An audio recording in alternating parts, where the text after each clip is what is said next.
dekat dari saudara, lebih besar dari keluarga. Pemilihan Miski Indonesia dari teman-teman member yang ada di Jabodetabek, ya, yang sudah hadir, teman-teman dari sesi ini juga sudah berkesempatan hadir. Terima kasih semuanya. Terima kasih juga Hanggar Pancoran yang sudah menyediakan waktunya untuk kita menyelenggarakan acara debat capres dan juga debat cawapres pada malam hari ini. Di mana sudah ada ketiga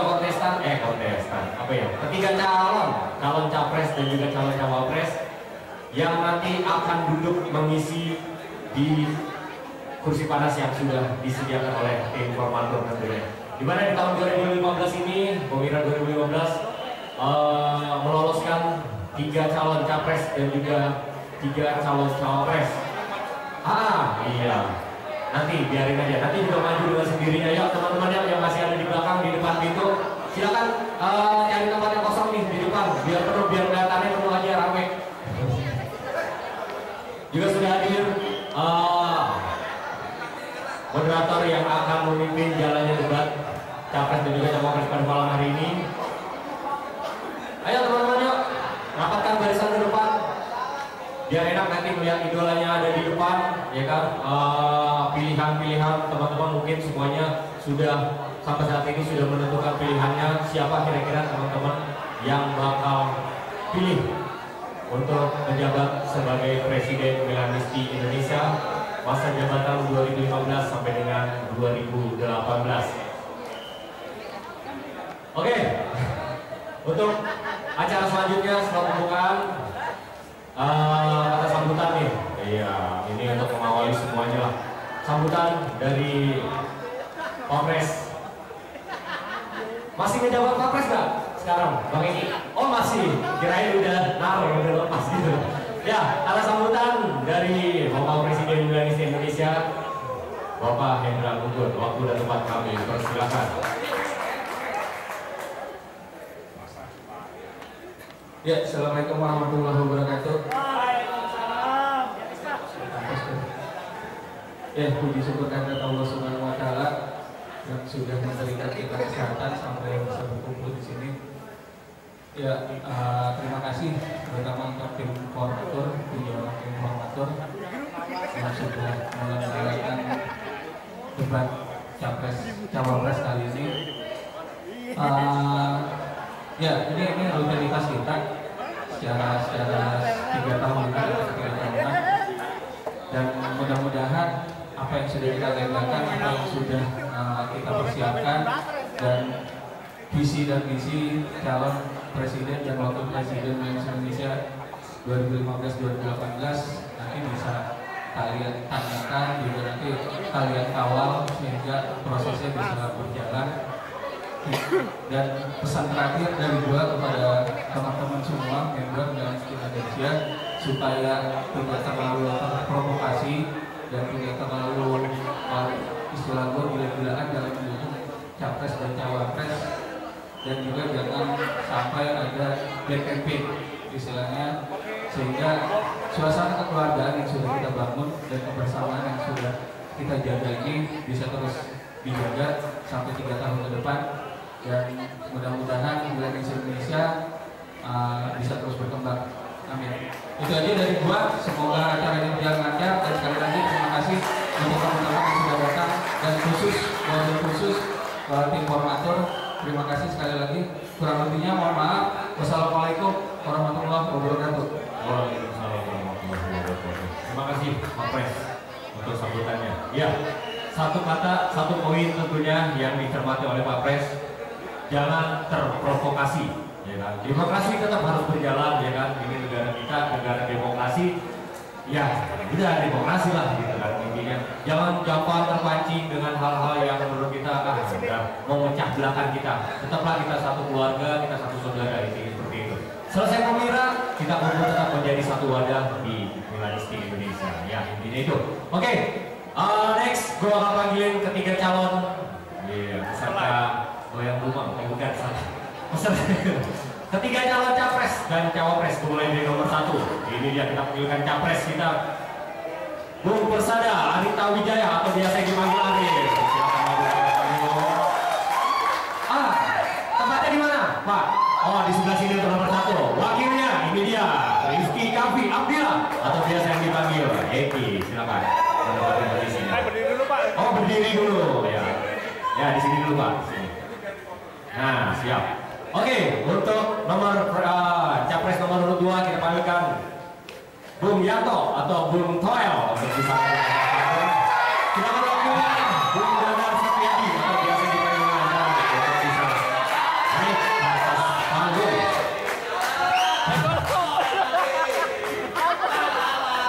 Mana Pak cawapres dari nomor 2 nih? Oh, ini dia sudah hadir. Oke, kita panggil capres nomor 3. Bung Arifal atau Arifal beserta wakilnya Bung Refli Nasri.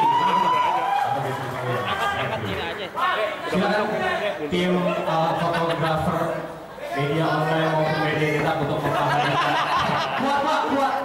Ini udah di double. Tenang. Kuat Pak, iya. Mungkin bisa. Yang mau mengabadikan silakan, ya kan? Siap, sini. 1, 2. Gandengan angkat semua ke atas. Gandengan kanan, angkat ke atas. 1, 2.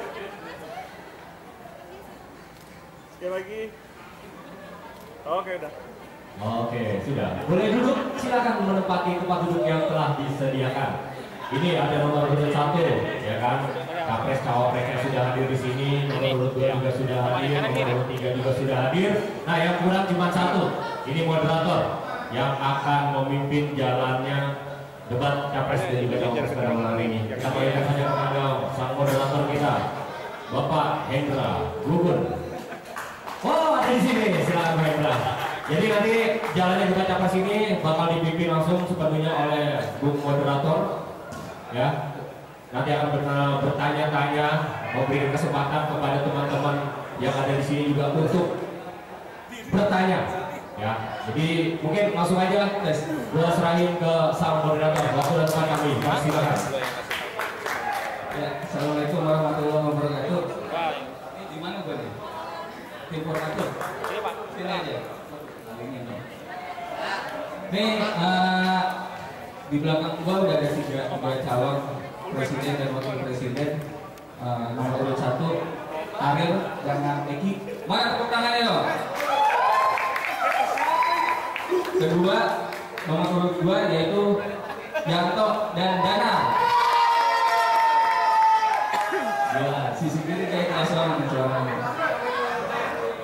Seharusnya gak kalah keras ya, seharusnya gak kalah keras suara untuk nomor 3 Rival dan Refli. Ya, ini gue lihat kompak banget. Yang satu nunjukin identitas Indonesia, nomor urut 1 dengan nomor urut 2 dengan original Milannya, nomor urut 3 dengan apa nih, baju resmi. Jadi bisa dibilang ini. Oh, setelah ini nanti akan dikasih ini PO-nya. Oh, Jam Master katanya. Ya, pada kesempatan kali ini debat calon presiden akan dibagi dalam beberapa sesi. Sesi pertama yaitu pemaparan visi misi dan program kerja dari capres dan cawapres. Ini dikasih waktu 5 menit setiap calon. Terus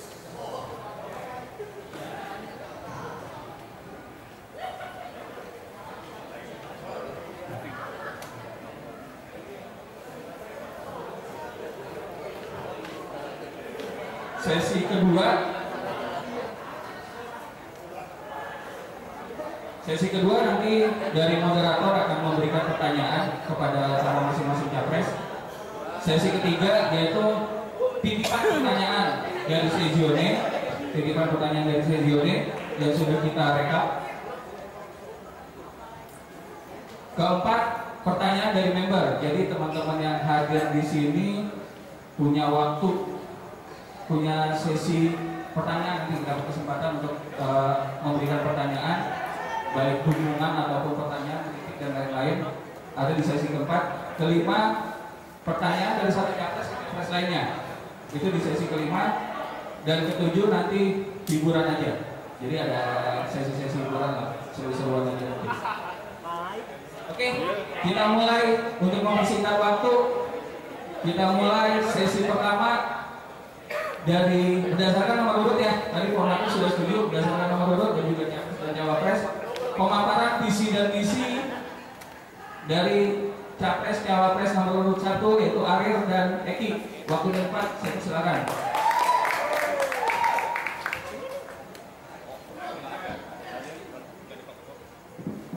Assalamualaikum warahmatullahi wabarakatuh. Assalamualaikum warahmatullahi wabarakatuh. Perkenalkan, saya saya Desa Panggil Akhir. Perkenalkan cawapres saya Rizky Abdalla, Desa Panggil Eki. Kami capres dan cawapres nomor 1. Kami akan menjabarkan visi kami. Visi kami nilai Indonesia menjadi lebih maju. Itu kalau dibuka di KBBI punya smartphone semua kan? Buka aja www.kbbi.id, itu artinya menjadi lebih baik. Jadi membawa kemajuan dari Indonesia menjadi lebih baik. Sederhana aja visinya. Sedangkan misinya adalah pertama menjaga kekeluargaan dan persaudaraan dari Indonesia. Kenapa ini saya jadikan yang pertama? Karena kita udah tahu ya kalau dilihat kantor sebelah awalnya gede banget, terus tiba-tiba bisa jadi 3, 4, ada yang baru muncul terus pecah lagi. Nah ini saya jadikan yang pertama, misinya adalah menjaga kekeluargaan dan persaudaraan dari Indonesia. Itu diharapkan kita satu aja, nggak usah ada Indonesia lain. Yang kedua adalah mendorong organisasi lebih baik dan adaptif terhadap perubahan zaman. Ini salah satu misi untuk membawa MI lebih maju, yaitu membuat organisasi lebih baik dan adaptif. Dalam arti kita tahu ya sekarang banyak berkembang identitas. Nah kami mencoba merangkul nanti di dalam struktur kami. Yang ketiga adalah mewujudkan program yang sesuai dengan cita-cita milenisti. Nah ini program ini sebenarnya kami mengambil untuk umum aja karena kita tahu sendiri cita-cita Indonesia adalah mendatangkan tim pertama AC Milan untuk bertanding di Indonesia. Kami akan berusaha sebaik mungkin dengan program kerja kami untuk mendatangkan yang kami jual tadi, yang sesuai dengan cita-cita Indonesia. Untuk program kerja, oke, ini kami ada beberapa program kerja. Yang pertama untuk internal adalah kami akan mendaftarkan MI untuk secara hukum terdaftar di Kemenhan. Kenapa? Karena ini sangat penting bagi organisasi untuk terdaftar di Kemenhan. Kalau boleh saya contohkan, jika kita terdaftar di Kemenhan, artinya itu diatur oleh pemerintah, semua kegiatan kita akan dibawa secara hukum itu sah oleh pemerintah. Sekarang ini baru satu fans club yang sudah mendaftar, yaitu Interclub Indonesia. Jadi sekarang kami sangat kecewa sebenarnya kami MI didahului oleh Interclub Indonesia. Mudah-mudahan program yang pertama ini akan menjadi tujuan kami yang pertama untuk mendaftarkan ke Kemenkumham. Yang kedua adalah kami akan membuat kesekretariatan yang baru sekaligus home base. Jadi dalam pendaftaran di Kemenkumham itu ada persyaratan mempunyai surat SKD, itu surat kediaman yang terdaftar. Artinya kami perlu nanti kesekretarian yang baru yang secara resmi terdaftar. Terus sekaligus kesekretarian ini adalah home base. Dalam arti nanti kita akan memperoleh home base yang istilah kata kalau banyak keluhan dari daerah sejujurnya kalau datang ini agak bingung. Home base-nya itu kalau dihantar ya begini itu mungkin bisa menampung mereka untuk ada data yang seperti itu. Harapannya seperti itu. Yang kedua adalah regenerasi organisasi. Ini salah satu program kami yang kami harapkan dapat menarik member-member untuk berpartisipasi. Kalau ya, 1 menit lagi, silakan dilanjut waktunya. Oke, yang keempat adalah peningkatan di divisi membership. Kelima, merchandise. Yang keenam adalah website dan sosial media. Kami akan membuat website lebih baik sehingga semua pusat informasi berujungnya di website. Kalau sekarang mungkin semua kontaknya ke sosial media, nanti kami akan arahkan pertama adalah ke website. Yang ke-7 adalah divisi kreatif dan dokumentasi. Ini menurut kami sangat penting penting karena saat ini kita kalau untuk mencari sejarah Milanis Indonesia nggak tahu mesti kemana. Dengan diharapkan dengan adanya audisi ini bisa tertrace dari awal sejarah Milanis Indonesia. Foto-foto semua yang ditunya 15 detik. Oke, yang terakhir menggalakkan sepak bola dan futsal sebagai olahraga rekreasi. Sedangkan untuk eksternalnya adalah melanjutkan hubungan dengan ASEAN yang baik. Yang kedua kerjasama dengan media LSM dan yang ketiga menjaga hubungan dengan Terima kasih. Ya, itu tadi beberapa program kerja, visi dan misi calon presiden dan wakil presiden nomor 1. Mungkin jika ada yang kurang jelas gitu ya, bisa nggak share informasinya di web atau di mana gitu? Oke, ada di web, nanti akan diinformasiin lah sama calon presiden, bahkan nanti tim suksesnya yang akan menginformasikan. Tapi setidaknya terima kasih untuk Ariel atas penjelasan visi dan misinya, dan sekali lagi tolong tepuk tangannya dong untuk satu. Oke, lanjut ke yang berikutnya, visi dan misi dari pasangan nomor urut 2, yaitu Mas Yanto atau lebih dikenal Toel Maldini. Waktu dan tempat saya persilakan.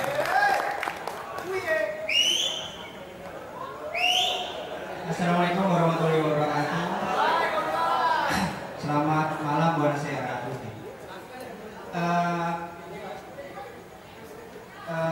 Kami langsung aja untuk membacakan visi dan misi kami untuk mencalonkan diri sebagai presiden Milanis Indonesia dan calon presiden dan calon wakil presiden.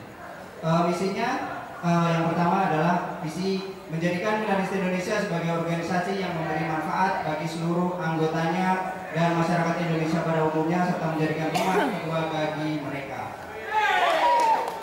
Misinya yang pertama adalah mempersatukan seluruh elemen dan entitas yang ada di dalamnya untuk bersama-sama berkarya dan berkreativitas.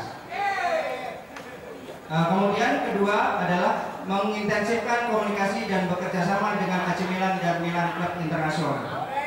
Itu misi dan visi kami.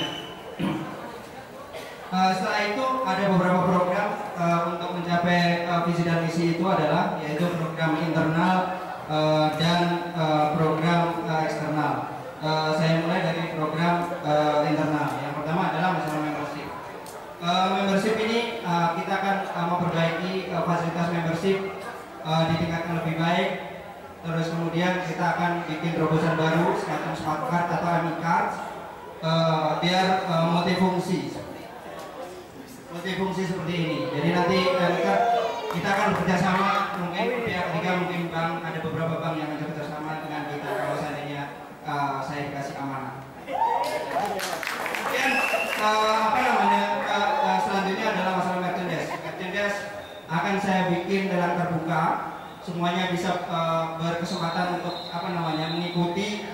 Tujuannya adalah biar akuntabel, transparan dan mendapatkan hasil yang terbaik dari itu merchandise. Kemudian mengenai sesione dan basis adalah kita akan mengadakan pendampingan dari pengurus pusat untuk sesione dan basis, mengingat basis dan sesione itu sangat banyak sehingga butuh rangkulan, butuh tempat untuk curhat, butuh tempat untuk mereka berdiskusi, dan jika saya dikasih amanah akan saya tugaskan pada seorang humas internal dan wakil presiden. Kemudian bersinergi dalam mensinergikan semua entitas yang ada di Milanis Indonesia untuk mewujudkan misi dan misi kita. Milanis Indonesia adalah banyak banget. Ada yang suka ada yang suka naik gunung, ada yang suka ngecen, ada yang suka naik Vespa. Banyak banget entitas yang ada di dalamnya. Akan kita bersatukan dan kita bersama mewujudkan misi dan itu di dalam kebinekaan itu. Kemudian selanjutnya adalah pengembangan IT. Pengembangan IT sudah jelas selama ini emang kita kurang update, dan bagi saya IT adalah pintu gerbang menuju dunia. Jadi itu harus update. Jadi ketika kita ada teman-teman dari internasional tanya, kita tinggal tunjuk lihat milanisti.org.id dengan update yang terbaru itu. Kemudian lanjut masalah futsal dan sepak bola. Semua orang tahu tim futsal Fans Club Milanis Indonesia itu dulu sangat disegani. Semua fans udah tahu, baik tim futsalnya maupun supporternya juga. Itu sudah tahu. Boleh ditanya semuanya. Kenapa bisa turun? Karena emang ada sedikit seiring dengan berjalan waktu kita nggak tahu, mungkin jenuh atau apa, akan kita bangkitkan kembali dengan semangat mental kita. Jadi kalau kita merasa saling memiliki ini, kita harus berjuang bersama-sama untuk kebaikan ini dan kemajuan ini sendiri. Begitu juga dengan sepak bola juga dengan sama. Kita harus bangkitkan itu dengan alternatif dan yang lainnya. Untuk eksternal ada 3, yaitu meningkatkan komunikasi dengan AC Milan dan mewujudkan mimpi kita bersama untuk mendatangkan AC Milan untuk yang kedua kalinya. Dan saya tidak bisa sendiri, saya butuh bantuan kalian semua. Ketika kita bersatu, semuanya pasti bisa. Kita punya kesempatan, kita pasti bisa. Yang penting ada niat dan kesempatan. Yang penting kita bersama-sama bersatu, pasti bisa tujuan itu. Kemudian meningkatkan komunikasi dengan Milan Fans Internasional. 20 detik lagi Mas. Kita teman-teman semuanya, kita saat ini sudah banyak berkomunikasi dengan Milan Fans Internasional kayak Cina, Malaysia, Singapura, Malta dan yang lainnya. Dan itu adalah sahabat kita semua dan kita harus berkomunikasi mereka untuk event-event internasional dan untuk global. Itu dan selanjutnya adalah Ya, terima kasih Mas Yanto karena kita terbatas oleh waktu ya. Sekali lagi beri tepuk tangan untuk calon nomor 2 Yanto dan Janar. Ya, jelas sekali tadi pemaparannya membangkitkan futsal, IT dan lain-lain. Ya, silakan kalian catat dulu, nanti jika ada yang ingin dipertanyakan silakan nanti ada di sesi keempat untuk teman-teman yang hadir di sini untuk memberikan pertanyaan. Kita nanti diskusi dengan para capres dan cawapres yang hadir. Oke, selanjutnya nomor 23 Bapak Haji Rival dan Saudara Kefli. Waktu dan tepat, saya persilakan. Assalamualaikum warahmatullahi wabarakatuh. Selamat malam sahabat Sinetron. Izinkan pertama saya duduk dalam diri karena tempatnya sangat sempit, sehingga dari pandangan patah kaca keluar, maka saya mengalah. Yang kedua, saya ngasih masukan sedikit ke Dr. Mahfud, tolong untuk sesi pertama ini harusnya kita dikasih waktu yang agak panjang nih, karena ini cukup penting sebenarnya masalah yang akan kita sampaikan. Ini saya pikir waktu yang akan banyak yang sangat terlalu singkat. Yang ketiga, sepertinya Allah membukakan jalan kepada saya untuk bisa memegang amanat ini menjadi Presiden Indonesia karena saya bersyukur saya mendapat nomor 3 sehingga saya selalu mendapat kesempatan yang terakhir. Di saat pasangan pertama memberikan peluru serangan angin, pasangan kedua peluru karet, saya pakai basokan. Oke, pertama yang ingin saya sampaikan, visi kami adalah ingin menjadikan Indonesia organisasi yang dapat bermanfaat bagi lingkungan, bangsa dan negara. Itu jelas. Buat apa lagi kita orientasinya ke dalam? Kita harus keluar. 12 tahun kita membenahi Indonesia ini sudah kita bermanfaat bagi bangsa. Bangsa ini sakit, maka dibutuhkan orang-orang seperti kita. Oke, tiga pilar utama kami dalam program kami. Pertama adalah meningkatkan peran Sejuni dalam bekerja bersama pengurus pusat untuk memajukan Milanisi Indonesia. Seperti kita ketahui selama ini memang komunikasi pusat dengan daerah dengan Sejuni agak sedikit bermasalah, sehingga menurut saya ini menjadi poin penting buat kami melihat bahwa kami harus melakukan sesuatu terobosan baru bagaimana cara membangun komunikasi yang baik dengan Sejuni. Caranya dengan kami dalam program kami dalam misi yang pertama itu programnya adalah kami mengecilkan lagi dari 88 Sejuni itu, saya mengecilkan lagi menjadi 8 regional, sehingga komunikasi kami antara pusat dengan 88 Sejuni difilter dulu di atasnya. Kita kembangkan atau kita berdayakan peran-peran paguyuban yang ada. Seperti kita ketahui ada Sumatera, ada Jatim, ada Jateng, ada Jabar, ada Kalimantan, ada Sulawesi.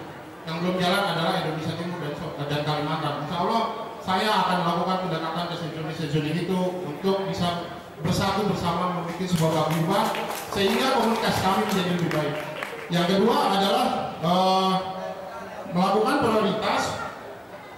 Yang kedua adalah melakukan prioritas penetapan peran divisi olahraga pemuda kreatif. Ini yang saya bilang, kenapa penting? Itu berkaitan dengan visi kami. Bagaimana, seperti tulisan yang saya bilang, bahwa Milanis Indonesia ini adalah sebuah rumah, maka mereka-mereka ini harusnya adalah anak-anak yang ada di dalam rumah itu, gitu loh. Mereka yang melakukan kegiatan. Seperti kita ketahui selama ini kita punya Mipala, kita punya Calcio, kita punya Yoga, kita punya Angel, gitu loh. Harusnya mereka bermanfaat bagi masyarakat, tidak hanya bagi MI. Posisinya bukan lagi buat MI menurut saya, gitu. Bagaimana? Contoh misalkan Mipala. Kemarin acara Water Rescue saya dukung 1000%. Hal-hal seperti itu. Calcio bikin turnamen, futsal, football antara SMA universitas jalanin. Yang penting juga adalah kegiatan sektoral regional. Adakan turnamen futsal, football antar regional, bikin sehingga mengerucut. Begitu dia jadi 8 yang juara 8 bikin kompetisi yang sifatnya nasional. Insya Allah cara itu saya pikir bukan sesuatu yang mustahil. Kita bisa cari sponsor, gimana caranya nanti insya Allah kita bisa jalanin itu. Yang ketiga terakhir adalah membenahi struktur yang ada di dalam Milanis Indonesia Pusat ini, pengurus pusat. Karena saya melihat pengalaman saya selama ini masih banyak struktur-struktur atau peran-peran yang tumpang tindih. Contoh, Humas dengan membership yang menangani sejuni itu ada di mana, gitu loh. Sehingga tidak jelas. Sehingga dalam kesempatan ini, dalam struktur yang saya buat, saya bikin divisi pengembangan organisasi, di mana di situ divisi yang mengatur tentang sejuni. Oke, saya pikir kalau saya jabarin lebih panjang, waktunya tidak cukup. Kebetulan saya ada kopi 10 lembar. Kalau yang berminat bisa ngambil, mungkin Bang Devi bisa bantu. Itu dari saya. Terima kasih. Wabillahi taufiq wal hidayah. Assalamualaikum warahmatullahi wabarakatuh. Tepuk tangan dulu dong untuk calon nomor 3.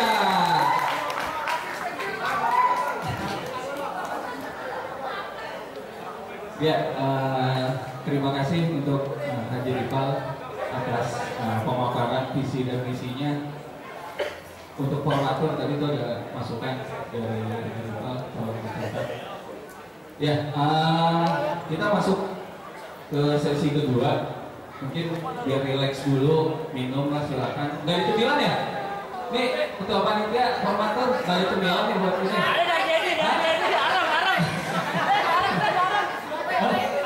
Baik. Kita beli ada atas loh. Ya udah, baik sementara ini kan kedepannya juga insya Allah manis semua. Oke, lanjut ke sesi kedua.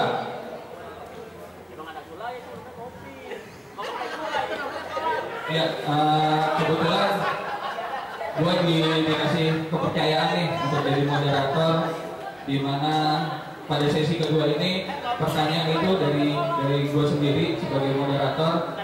Waktu menjawab teman-teman semua para capres dan cawapres ini adalah selama 2 menit dari setiap pertanyaan. Dan perlu diingat juga bahwa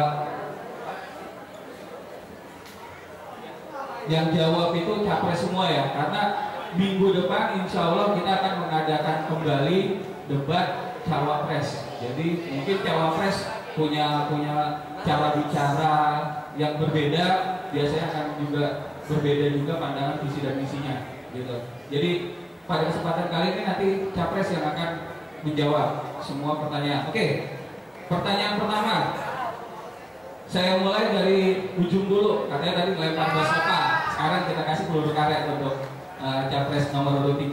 Ya. Oke, ini ada pertanyaan di Ripal. Ini gue tadi baru dapat di grup dari Sezioni Sampit. Sezioni Sampit. Ini bukan jadi sesi ketiga nanti untuk Sezioni, tapi ini gue mewakili aja dari Sezioni Sampit. Bagaimana pandangan capres nomor 3 terkait masalah dualisme di Sezioni? Yang satu dukung A, yang satu dukung B. Bagaimana pandangan capres nomor 3 ini dalam menyikapi hal tersebut dan mungkin bisa memberikan solusinya? Silakan, 2 menit. Oke, dualisme itu pasti ada akibatnya atau ada sebabnya. Itu yang kita harus tahu dulu sebabnya apa dulu, masalahnya kenapa jadi dualisme. Sebenarnya semuanya kalau kita kembalikan kepada aturan ADART yang kita punya atau prinsip-prinsip kekeluargaan yang kita jalani, dualisme itu hanya masalah komunikasi yang terjadi. Tinggal bagaimana kita menyikapinya, menjembataninya. Nah, oleh sebab itu kami di pusat pasti akan kesulitan untuk berkomunikasi, mungkin terjun langsung atau berkomunikasi dengan sejonier yang sampai tersebut, gitu. Misalkan kalau di samping, maka saya ingin peran sekjen atau ketua paguyuban itu harus lebih optimal lagi. Selama ini mereka ada, tapi nggak pernah jelas tugas dan fungsinya mereka itu sebagai apa, gitu. Sehingga seharusnya sebelum permasalahan itu ada, sebelum masuk ke pusat, seyogianya atau setidaknya dalam program saya mengharapkan peran ketua paguyuban itu menjembatani permasalahan-permasalahan yang ada di Sejuni. Mungkin itu jawaban dari saya. Jadi saya nggak bisa membantu atau memberikan solusi karena saya nggak tahu sebabnya apa dulu, gitu. Kalau masalahnya tahu, insya Allah saya bisa ngasih solusi. Kalau tiba-tiba langsung dimunculkan, dibilang bahwa ini ada dualisme itu ada sebabnya pasti. Gitu. Apa? Mungkin itu aja. Ya, masih ada 30 detik tambahan pertanyaan. Presiden langsung atau justru meminta bawahannya untuk menjelaskan, untuk membantu? Untuk yang mana? Ini? Iya. Ini? Iya. Saya sendiri langsung. Oke, terima kasih atas pernyataan dari Capres nomor 3. Nomor 2 selalu dapat kesempatan kedua memang. Jadi ada pertanyaan nih, tadi juga sudah dijelaskan di depan terkait member card. Yang ingin jadi pertanyaan dan gue sendiri sudah sudah juga mencoba hal itu. Di sini kan tadi menjelaskan fungsi dari member card itu. Apakah ke depan plannya itu akan juga berlaku untuk semua sejoni dan basis atau daerah-daerah kecil? Silakan dijawab. Oke, terima kasih. Saya akan menjelaskan mengenai member card atau yang biasa kita sebut MI card yang multifungsi. Jadi sebenarnya yang kita tahu saat ini adalah member kita itu yang sekarang ini adalah cuma berfungsi untuk misalnya nobar, ya kan? Cuma nobar, terus mungkin berfungsi nanti misalnya kalau ada beli merchandise ada diskon khusus. Ya sama aja kayak SIM terus dikeluarin pas ditangkap gitu. Jadi masih kurang fungsinya. Jadi kalau di sini adalah kita punya yang banyak, kita punya resource yang banyak juga dan kesempatan juga yang banyak. Member card ini sekarang eranya adalah transaksi non tunai. Kenapa nggak kita bikin terobosan baru? Kita bekerja sama dengan pihak ketiga, di mana mereka juga akan terbuka mengingat komunitas kita yang besar gitu loh. Jadi ketika kita bekerja sama dengan mereka, nanti member card ini bisa berlaku di seluruh Indonesia dan kerjasama itu kita melakukan co-branding ke mereka bahwa banyak manfaat yang kita dapat dengan member card ini gitu loh. Jadi sekarang semuanya hampir semua bank besar itu mereka menggunakan mengeluarkan kartu kayak Flash, Money, Mega Cash, terus Breezy gitu. Dan itu sangat bermanfaat banget bagi kita semuanya gitu. Akan sangat, dan kita kan sedikit ada pride sendiri. Misalnya kita naik kereta atau nggak naik belanja di mana, ya member itu berguna banget gitu loh. Jadi sangat efisien banget. Terus tadi apapun tadi maksudnya untuk daerah kira-kira seperti apa? Apakah sama? Karena kan BCA tidak sampai kecamatan. Oke. Yang pasti semuanya pasti ada mungkin ada banyak manfaatnya, mungkin ada juga sedikit manfaatnya. Tapi ketika kita melihat bahwa member yang sekarang yang biasa, harusnya kita lebih bangga dengan member yang baru yang punya manfaat lebih gitu loh. Gitu, itu udah pasti. Dan pastinya misalnya kita bekerjasama sama bank besar, BRI, dan pasti di setiap kecamatan ada ATM di situ. Terima kasih Mas Yanto. Maaf kita terbatas oleh waktu, tapi penjelasannya sudah bisa diterima bahwa ya setidaknya dari nomor urut 2 ini, capres nomor urut 2 dia akan berusaha memberikan suatu fasilitas yang lebih dari sisi member card. Jadi artinya dia punya waktu 3 tahun ke depan untuk membuktikan program kerjanya itu. Jadi kita tunggu saja apakah jika memang capres nomor 2 ini terpilih, program kerja tersebut bisa terlaksana. Sekali lagi tepuk tangan untuk capres nomor 2. Oke, sekarang capres nomor urut 1, Ariel. Ya, ini terkait masalah home-base. Ini pertanyaannya adalah bagaimana caranya bila di Indonesia punya home-base baru? Ya, biasanya kan nanti kan kalau home-base itu buat tempat singgah ya, teman-teman daerah atau dari sisi kita yang kan santai sedikit gitu kan. Mengingat harga sewa tempat di Jakarta itu cukup mahal dan ya mungkin sudah punya pandangan terkait penggunaan dananya seperti apa. Silakan untuk capres nomor 1, 2 menit waktunya untuk menjawab. Ya, terima kasih. Tadi sudah dijelaskan dari programnya itu adalah sekretariat atau home base. Jadi nanti untuk istilahnya sekaligus secara resmi terdaftar dan juga untuk home base dari daerah-daerah Sidoarjo jika mau datang ke rumahnya. Untuk masalah anggaran kami sudah membahasnya. Pertama kami akan menggunakan kas dari Jakarta. Itu yang pertama. Kedua, kami akan bekerja sama dengan pihak ketiga, yaitu dengan sponsorship. Jadi di antara dua itu, kami sudah menghitung, itu sangat memungkinkan untuk mencari home base. Yang jadi permasalahan adalah di mana home base-nya. Itu yang belum dapat kami tentukan sampai saat ini karena begitu banyaknya masukan dan juga lokasi yang perlu dipertimbangkan untuk membuat sekretariat yang terdaftar. Jadi kalau untuk dana kami sudah diberikan dari Kas Jakarta dan bekerjasama dengan sponsor. Terima kasih. Oke, masih ada waktu 1 menit mungkin untuk dulu dijelaskan. Ya, paling kami menekankan yang pertama tujuannya adalah untuk terdaftar di Kemenham, yang kedua adalah ya untuk mendukung program logistik. Jadi kalau ada yang selama ini keluhan dari daerah sih seperti itu. Jadi kalau mereka datang sebenarnya di mana sih home base-nya itu betul gitu sampai malu kan. Berarti tadi penggunaannya dengan dana Kas Jakarta ya? Dan kerjasama dengan sponsorship. Oke. Ya, sudah cukup atau ada lagi? Oke, terima kasih untuk capres nomor 3. Artinya dari program kerja terkait home-base satu artinya beliau sudah memikirkan bagaimana nanti akan membuat home-base seperti apa, berapa besarannya, baik dari sisi ukuran tempat ataupun biaya. Beliau pasangan Arief dan Eki ini sudah bisa memprogramkan itu. Sekali lagi tepuk tangan untuk capres nomor 1. Oke, ini kesempatan terakhir gua untuk memberikan pertanyaan. Ini gua ada 2 pertanyaan sebenarnya.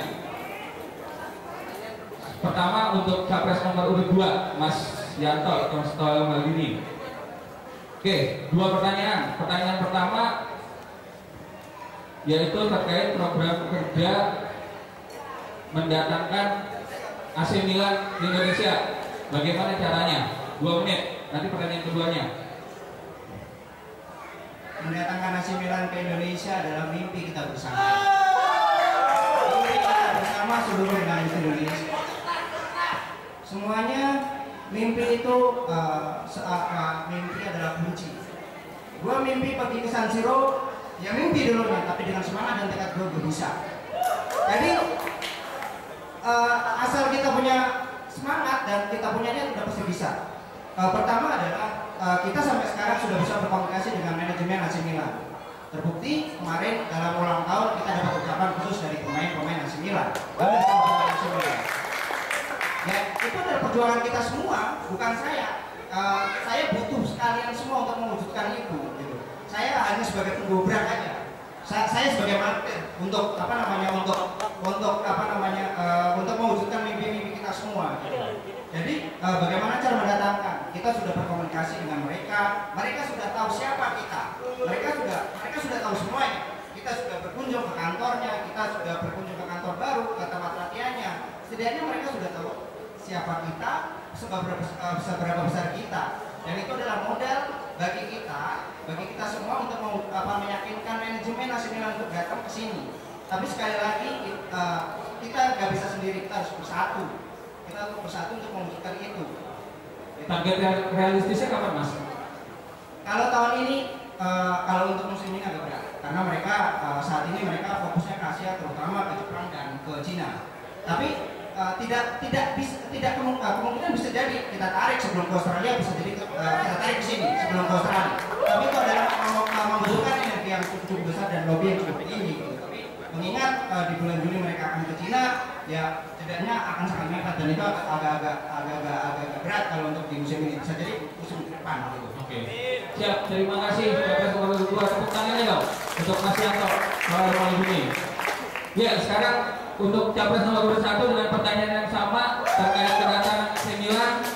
Kira-kira bagaimana nih caranya kalian supaya rencana ini bisa terwujud dan kapan target kalian bisa mendatangkan AC Milan? Ya, terima kasih.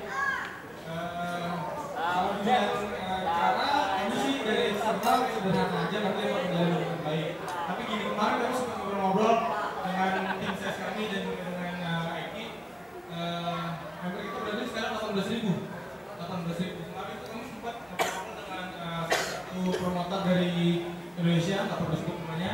Itu untuk mendapatkan mendatangkan AC Milan diperlukan sekitar 50-60 miliar. Kalau dibagi rata aja 50 miliar bagi 18.000 itu hanya perlu satu orang sekitar 3 juta. Sederhananya, satu orang 3 juta untuk beli tiket, Milan bisa datang. Tapi kan kita nggak gitu, cuma itu sederhananya. Jadi kalau untuk arah ke sana harus memikirkan, cuman nanti kami akan lihat gimana kemungkinannya. Tapi yang pertama kami setuju dengan capres cawapres nomor 2 itu tetap menjalin hubungan kerjasama dengan AC Milan. Itu aja. Terima kasih. Realistis kira-kira kapan? Kapan? Kami belum pikirkan. Oke.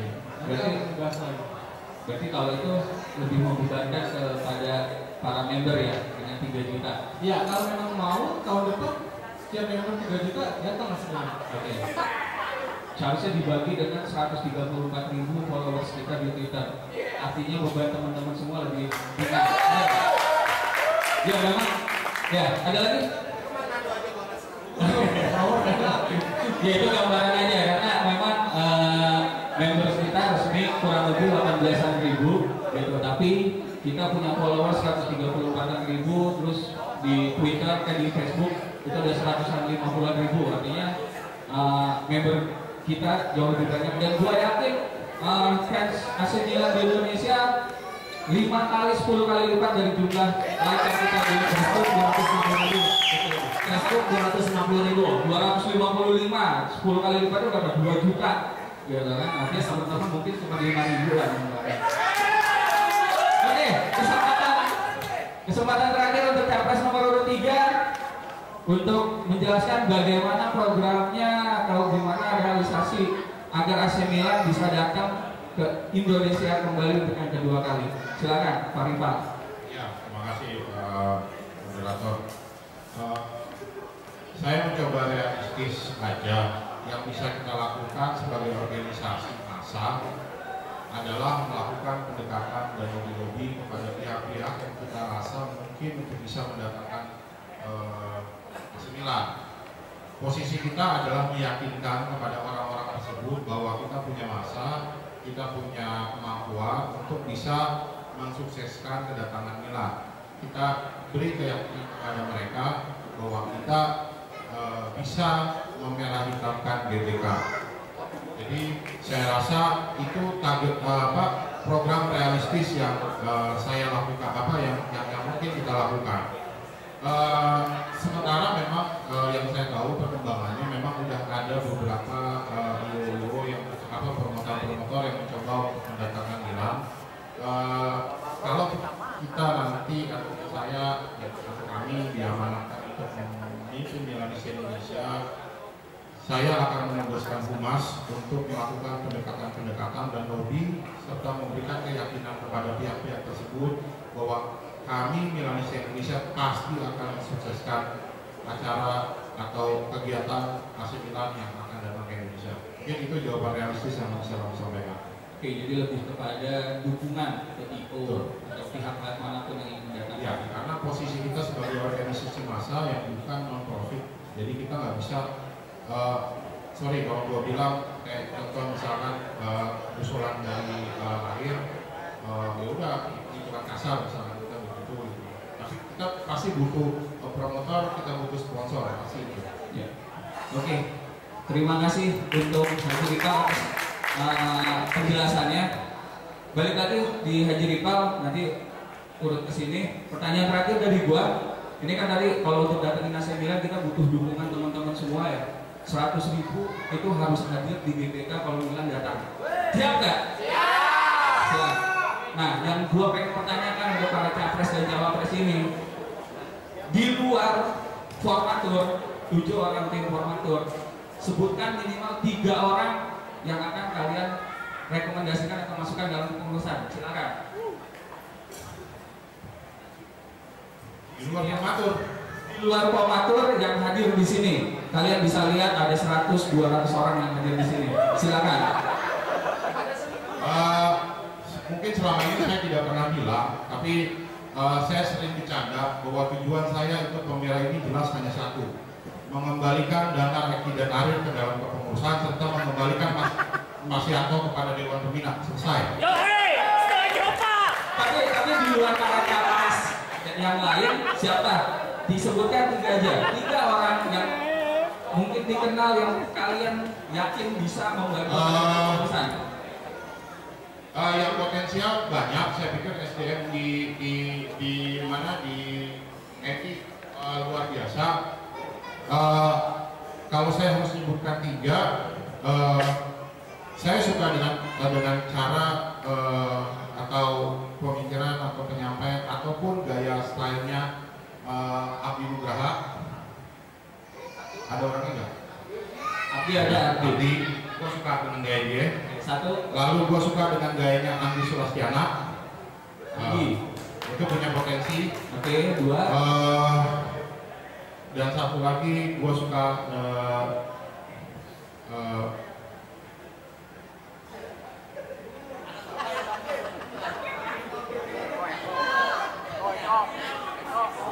satu lagi Tole Tangerang. Tole.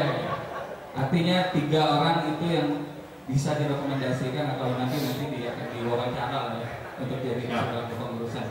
Oke, itu dari nomor urut 3. Kita ke nomor urut 2. Sama pertanyaannya, yaitu 3 orang minimal yang kalian lihat punya potensi di sini untuk menjadi pengurus di luar formatur dan capres. Yang dilihat di sini, yang ada di sini. Yang hadir di sini, ini pengembangan dari pertanyaan di Milis kemarin gue baca. Oke, yang pertama Denny Ramdhani. Yang kedua Beng Beng, yang ketiga Fadil. Denny membuka aura gaib. Nggak ada alasan-alasannya? Saya kenal mereka. Kenal? Oke, berarti prinsipnya lebih pada kenal ya? Bukan, saya kenal mereka dan komitmen mereka. Oke, terima kasih untuk capres nomor urut 2. Capres nomor urut 1, pertanyaan yang sama, silakan. Ya, ini sebenarnya sudah dijawab di Milis ya. Kadang-kadang kami sudah jawab, yaitu Bambang Sutoyo, Doni, dan Herwin. Pertama untuk Bambang Sutoyo, kami akan membuat divisi baru, yaitu pengembangan dan pemberdayaan pemuda. Kami akan taruh dia di divisi itu. Yang kedua adalah Doni untuk di divisi. Doni mana Doni? Doni mana Doni? Doni mana? Oh, ya, yang terakhir untuk Herwin itu divisi sepak bola dan futsal yang pusat, yang mana lagi sepak bola dan futsal untuk seluruh tim. Mana nih Herwin Sinaga? Ya kebetulan datang semua ya orang-orangnya. Jadi alasannya itu ya, karena memang mereka punya potensi di posisinya masing-masing. Oke, itu dia sesi kedua di mana para capres tadi terakhir sudah menjelaskan atau menjabarkan sedikit siapa-siapa saja yang kemungkinan akan masuk dalam kepengurusan. Jadi, tapi tidak tertutup kemungkinan ya teman-teman di sini yang mungkin belum dikenal secara langsung atau belum dikenal secara dekat tidak masuk dalam kepengurusan, karena menurut gua justru kalian-kalian inilah yang punya komitmen dan berpotensi untuk menjadi pengurus. Oke, terima kasih. Kita masuk ke sesi ketiga Rehat. Oh, rehat dulu. Ada apa nih? Snack ya? Mana nih format snacknya? Snack sama gula Pak Matur. Hah? Sama gula. Ini baik Pak. Eko, mau sulap. Orang yang bisa sulap. Ini ada permintaan stand up katanya nih. Denny, Bang Den, stand up Bang Den. Atau ceramah lah. Jadi tarik tuh yang listrik. Oke. Ya, untuk mempersingkat waktu kita masuk ke sesi nomor 3, yaitu titipan pertanyaan dari Sezione. Oke, ini titipan pertanyaan yang sudah kita lempar ke Sezione itu di grup Sezione. Jadi ini terkait beberapa hal. Ini dijawab oleh semua capres. Waktu kalian menjawab adalah 90 detik. Begitu ya? 1,5 menit. Kita mulai dari nomor urut 1. Ya, ini pertanyaan dari Sezione Makassar. Oke. Untuk Ariel, Toel, dan Riva, sekalian nanti langsung aja 1,5 menit itu 1,5 menit. Jika Anda terpilih nanti, siapkah mewakafkan diri? Waduh, istilahnya berat juga nih. Mewakafkan diri, siap mengabdi dirinya untuk Milanis Indonesia selama 3 tahun untuk membangun Milanis Indonesia lebih besar lagi. Itu pertama. Kedua, ini ada 88 Sezione, 18.000 member yang akan menanti program kerja Anda. Cara Anda mendistribusikan program Anda biar sampai ke Sezione dan basis itu bagaimana? Dan terakhir, pertanyaan dari Sezione Makassar, kelebihan dan kekurangan kalian sebagai capres dan cawapres. Mungkin sebagai capres kan ya. Ada 3 pertanyaan dari Sezione Makassar. Silakan dimulai dari Ariel, lanjut ke Toel dan Rival. 1,5 menit. Oke, yang pertama jawabannya kami siap. Yang kedua adalah kami akan mengintervisikan email dari Sezione. Jadi setiap bulan kami rencananya akan membuat suatu semacam milis dari Sezione untuk membahas permasalahan yang ada, baik dari Humas juga dilibatkan di situ untuk membahas Sezione. Yang ketiga, kelebihan kami muda dan bergairah.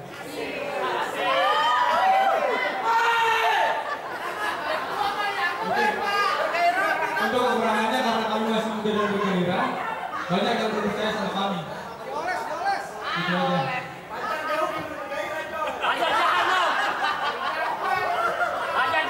Oke, lanjut ke Mas Yanto. Toel. Nah, ini kan 90 detik 3 pertanyaan ya. Iya.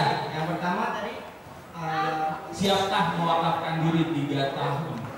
terus habis itu Terus distribusi program kerja dan kelebihan dan kekurangan masih sebagai capres. Oke. Ditanya siapkah? Saya sudah berkarya dari membentuk MI yang tidak apa-apa menjadi seperti sekarang ini selama saya berkiprah di kepengurusan kurang lebih 7 tahun. Sebelum 2010 saya di Karangmaya. Kalau ditanya siap, udah pasti siap karena bagi saya MI adalah lembah pengabdian saya. MI adalah kawasan berada rumah saya untuk untuk lebih dewasa, lebih baik dan untuk melayani dan mengabdi. Itu aja.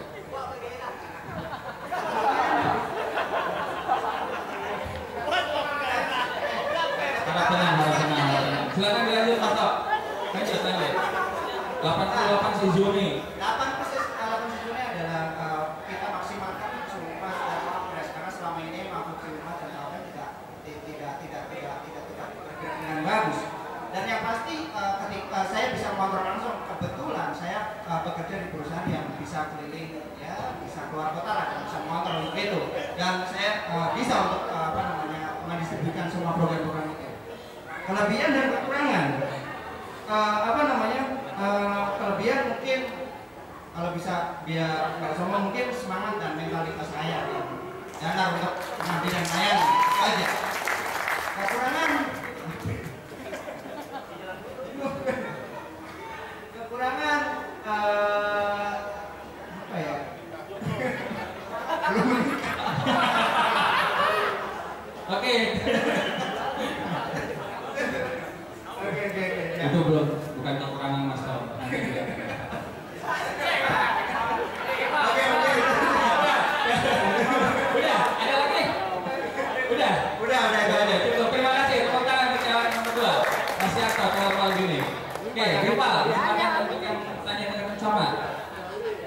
Ya, yang pertama mewakafkan diri, mungkin itu saya udah sama mungkin walaupun saya ikut daftar di MI dari 2003, artinya udah 12 tahun, dari 2006 sampai sekarang 2015, alhamdulillah saya selalu percayaan kepada siapapun yang menjabat presiden untuk membantu dia. Jadi untuk 3 tahun ke depan itu menjadi suatu konsekuensi yang saya harus jalani ketika saya memutuskan untuk ikut pemilihan. Yang kedua adalah caranya bagaimana menyampaikan program kerja kami ke daerah. Tadi seperti saya sudah bilang jelas bahwa kami ada divisi pengembangan organisasi. Di situ dia akan bekerja sama bersama dengan sekjen-sekjen paguyuban yang ada. Ya, sehingga komunikasinya menjadi jelas, filternya ada, penyampaiannya ada, karena kita nggak mungkin di pusat ini berkomunikasi langsung dengan 88 sejuni satu. Itu sekarang, tidak kemungkinan tahun depan, 2 tahun atau 3 tahun ke depan sejuni akan menjadi 100, 150 atau mungkin 200 sejuni. Sangat berat buat kita di pusat bisa berkomunikasi satu-satu dengan mereka, sehingga peran paguyuban, peran sektoral ini harus menjadi dominan. Gitu. Yang ketiga, kelebihan dan kekurangan. Kelebihan dan kekurangan. Kelebihan sesuai dengan tagline kami, cerdas dan cermat, itu adalah tujuan saya. Kekurangan adalah saya harus membagi waktu antara medis, pekerjaan dan keluarga sebaik mungkin. Tapi itu saya akan coba minimalisasi kekurangan itu dengan cara membentuk sebuah keputusan yang solid dan jelas pekerjaannya apa dan jawabnya.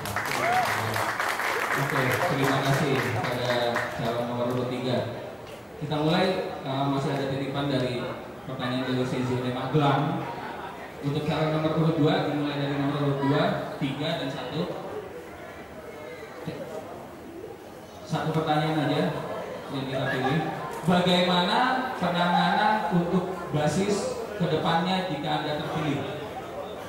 Kita mulai dari calon nomor urut 2, Mas Yanto ke Maldini, silakan. Oke, akan saya jawab mengenai basis untuk next kedepannya, bahwa seperti yang sudah kita ketahui bersama, kita punya DRT yang sudah kita revisi, bahwa basis kita tetap jalankan dan kita tetap rangkul di bawah sisi ini, terutama untuk yang di luar Jabodetabek. Nah, yang pasti mereka kita fasilitasi, mereka kita kita inisiasi, dan mereka punya kesempatan untuk menjadi sesioning seperti yang sudah kita tetapkan bersama di anggaran dasar rumah tangga dan ADRT tersebut. Seperti itu. Yang pasti mereka adalah kami anggap sebagai benih-benih mereka di dalam komunitas mereka, untuk menjadi lebih besar, untuk merangkul mereka di komunitas-komunitas tertentu yang mungkin sebenarnya akan lebih kecil. Jadi mereka kita kasih kesempatan mereka untuk mereka punya mentalita nggak untuk membesarkan basis itu, punya komitmen, punya dedikasi nggak? Kalau mereka punya dedikasi itu dan mereka bisa survive, kita bisa kasih kesempatan untuk menjadi sosial. Itu aja. Oke, terima kasih. Lanjut ke calon nomor urut 3. Masih dengan pertanyaan yang sama, penanganan basis. Silakan. Basis, kalau saya pertama adalah saya mau mapping dulu dan inventarisir dulu sebenarnya basis yang ada di seluruh Indonesia itu berapa banyak sih? Karena selama ini memang benar-benar pusat tidak mengetahui, selain yang ada di Jakarta ya, tidak mengetahui seberapa banyak basis yang ada di seluruh Indonesia. Nah, yang kedua adalah kita mengembalikan kepada aturan organisasi. Basis itu saya mendefinisikannya menjadi 2. Ada basis yang dia tidak akan menjadi sejuni karena berada dalam satu wilayah yang sama dengan sejuni. Yang kedua adalah basis yang dia bisa menjadi sejuni karena dia berbeda wilayah dengan sejuni. Seperti teman-teman ketahui, sejuni itu parameternya atau jurisdiksi wilayahnya jelas adalah kabupaten kota. Basis yang dia memang bermula dari kabupaten kota, dia punya potensi menjadi sebuah sejuni. Yang kedua, basis yang tidak bisa menjadi sejuni adalah basis-basis yang memang dia berada dalam skop satu sejuni yang sama, berada dalam skup wilayah jurisdiksi yang sama, sehingga sampai kapanpun dia tidak akan bisa menjadi sebuah sesuni. Mungkin itu aja jawaban dari saya. Terima kasih. Oke, jalan nomor 1, pertanyaan yang sama, basis. Ya, sebelumnya saya ingin menjelaskan dulu untuk basis. Jadi sebenarnya di wilayah Indonesia ada basis yang di luar Jakarta dan basis yang di Jakarta. Untuk yang basis di Jakarta sementara kan kami tutup dulu. Nanti setelah ada pengurusan baru kami akan mengumpulkan kembali basis yang ada. Kami akan koordinasi lagi, mengkomunikasikan untuk mencari musyawarah mufakat akan dibawa kemana basis-basis yang ada di Jakarta. Sedangkan untuk basis yang ada di luar Jakarta, seperti yang disampaikan oleh WFA, dalam ADRT itu disebutkan untuk menjadi sezione adalah persyaratannya ada di wilayah kabupaten atau kota Media. Jadi jika basis yang ada dalam satu wilayah sezione dalam satu kabupaten atau kota Media, mohon maaf sekali itu tidak bisa. Tapi untuk basis yang mendukung tapi berada di wilayah kabupaten atau kota Media, kami akan sangat-sangat mendukung jika mereka siap menjadi sezione. Terima kasih. Oke, terima kasih pada para capres dari nomor 1, 2, 3. Kepada teman-teman sudah jelaskan tentang basis ya. Jadi siap-siap aja karena berikutnya adalah sesi dari teman-teman semua dan untuk memberikan pertanyaan dari satu audiens yang memberikan pertanyaan itu hanya untuk 2 capres ya. Jadi kalian tentukan lah, kalian menanya nomor 1, 3, 1, 2, 2, 1 atau bagaimana. Silakan, siap-siap aja. Sebelum itu Mike masih di nomor 1, gua ada hiburan sedikit lah. Ini ada dari panitia nih. Cepet ya jawabnya. Mike siap. 5 pertanyaan dari gua, cepat jawabnya. Inter PKI. Messi, Ronaldo. Duo serigala, trio macan. Duo serigala. Tito ganti atau tidak? Ganti. Baresi, Malini. Baresi. Oke, thank you. Oke, tepuk tangan dong untuk nomor 1. Nah ini calon nomor 2 ya. Menpora PSSI. Menpora. Nobar jalan-jalan. Nobar. Saiful Jamil Nazar. Nazar. Baresi Maldini. Maldini dong. Berlusconi Mr. B. Berlusconi. Oke, terima kasih.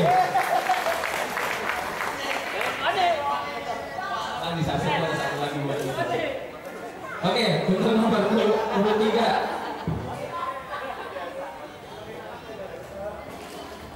Red Flag, Mubazir atau tidak? Bazir. Menpora PSSI? Menpora. Inzaghi ganti atau tidak? Tidak. Saiful Jamil Nazar?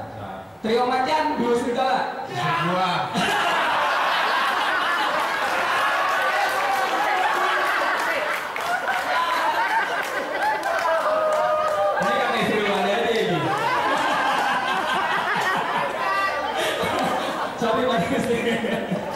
Oke, terima kasih.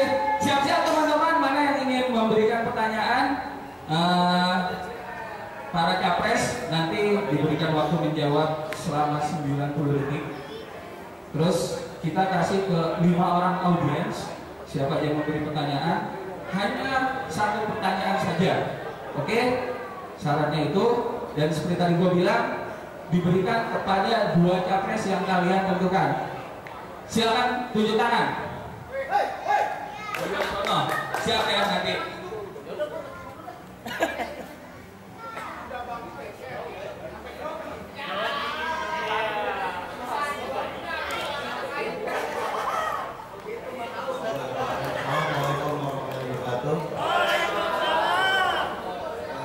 Saya Denny dari Hasil Cipete.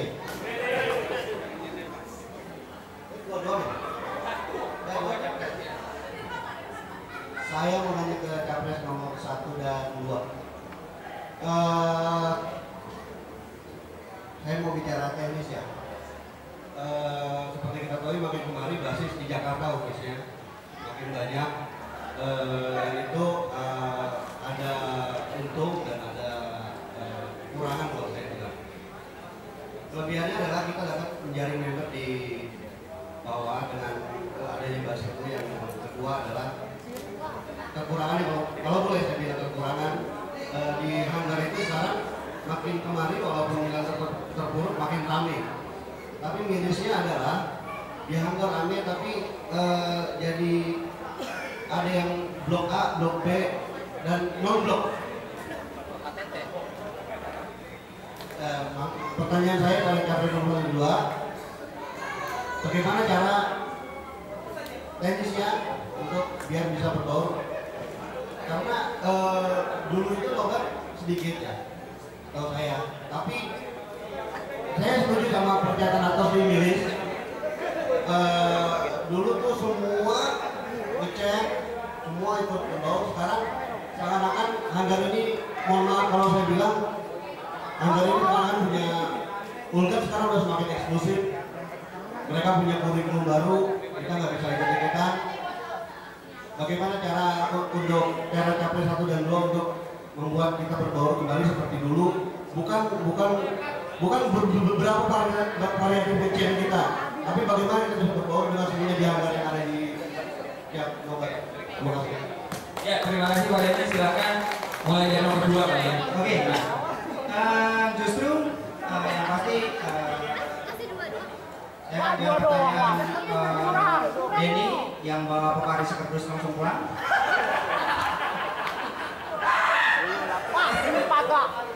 Ya, selama ini emang saya amati, saya pemerhati,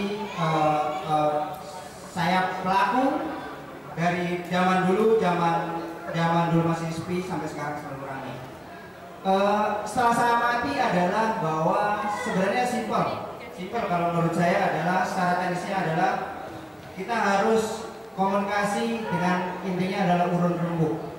Jadi semua yang ada entitas yang ada dari basis mana kita akan urun rembuk mungkin bisa setiap 2 bulan sekali atau apa kita kita bahas apa sih. Jadi ketika kita urun rembuk kita punya masalah yang sama, ada tukar informasi dan di situ ada akhirnya kalau kita intens kita bahwa itu akan terjadi chemistry antara kita dan teman semuanya yang selama ini mungkin karena kita terlalu tinggi. Karena dia mungkin yang sekarang orang tua, terus ada yang sekarang ada mungkin basis yang muda-muda, jadi ada terlalu tinggi. Makanya akan saya adakan urun rembuk nih. Urun rembuk di sini adalah kita diskusi sama-sama, kita cari solusi bersama supaya kita bangkitkan kembali suasana seperti yang dulu. Gitu. Jadi di situ ketika kita sudah sering ketemu pasti akan ada chemistry yang terjadi. Oke, terima kasih Mas Pal.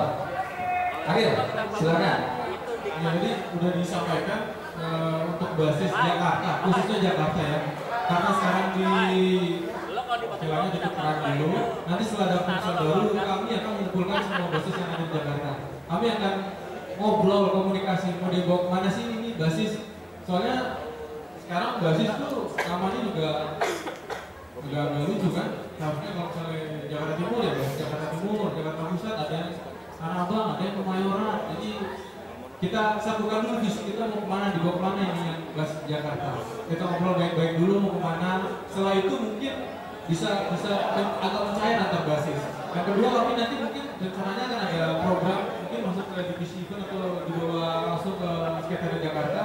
Bagaimana bisa mengadakan semacam pertemuan antar basis. Contohnya kalau untuk futsal mungkin ya sparring dari Rabel ke Depok, dari yang sudah dilakukan ya artinya dari Bekasi ke Depok. Mungkin nanti kedepannya itu dapat menjadi salah satu contoh untuk antar basis satu kelompok dapat saling berbaur istilahnya. Karena saya bukan meyakinkan ya, melihat sendiri kalau dulu sih enak cuman ya mungkin 100 bisa dihafalin 100. Kalau sekarang nobar bisa hampir 500, nggak mungkin kita ngapalin satu-satu kan. Jadi memang perlu ada sesuatu cara atau gimana komunikasinya atau koordinasinya biar semua dapat berbaur seperti dulu lagi. Ya, terima kasih. Oke, terima kasih untuk Ari atas jawabannya. Katanya masih ada nanya lagi, masih terkait. Tapi biarin aja. Kita kasih kesempatan nanti untuk pas di cawapres mungkin bisa lebih detail. Harapannya biar datang lagi. Oke? Ya. Tadi. Nah. Nanya kamu dari.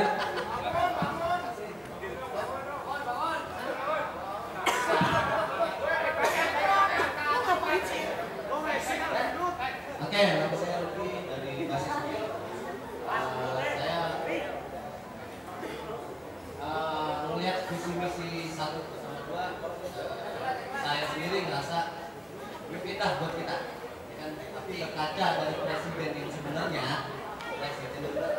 di Indonesia, apa jaminannya kalian bisa mewujudkan visi dan misi kalian?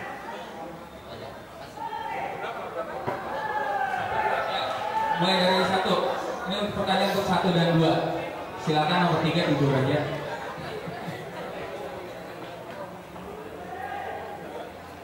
Jaminan ya? Kalau itu ada pertanyaan di list, kalau nggak salah dijawab sama itu gini, gimana kalian menyakitkan pacar kalian?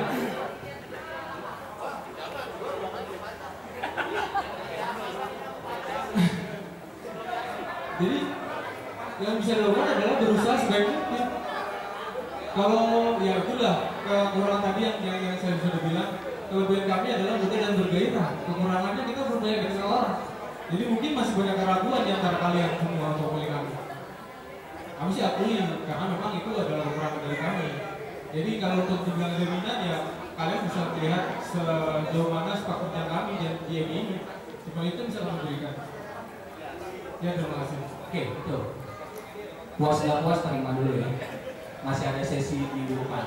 Nomor 2, silakan. Oke, Mas Rudi tanya jaminan apa? Mungkin saya kasih jaminan bahwa semangat dan mentalitas kita untuk mewujudkan misi dan misi kita. Gitu. Ya, 2 gitu. Punya semangat dan mentalitas yang sama untuk menjalankan visi dan misi serta proker yang kita buat. Nah, tapi kita nggak bisa berdua. Kita butuh kalian semua. Kita butuh bersatu. Semuanya kalau bersatu kita wujudkan bersama-sama. Bukan cuma berdua. Itu mustahil. Tapi ketika kita sudah bersatu semuanya, itu adalah akan menimbulkan energi yang besar dan kita bersinergi, dan insya Allah semua visi dan misi kita harus kita wujudkan bersama, bukan masalah saya berdua, tapi kita butuh bersatu untuk mewujudkan itu. Oke. Kesempatan ketiga dari 5 kesempatan. Sorry, atas dulu, dari atas sudah berdiri. Untuk nomor berapa? Nomor 2 aja. Harus dua.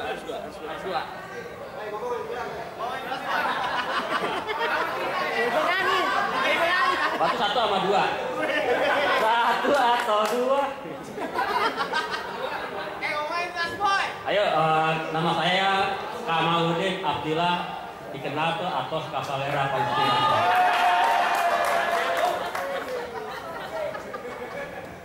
Nah, tadi pertanyaan Gugun berkaitan dengan pertanyaan Gugun masalah kartu. Pertanyaan Gugun yang belum dijawab oleh Mas Yanto, mungkin kesempatan ini taruhlah sebagai additional time dari versi PS, waktu tambahan dari pertanyaan karena belum jelas masalah kartu. Tadi masalah pertanyaan Gugun itu di daerah terpencil.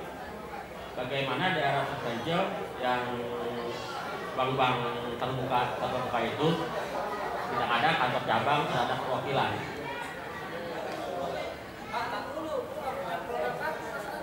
Apa? Gak apa-apa lah, aja.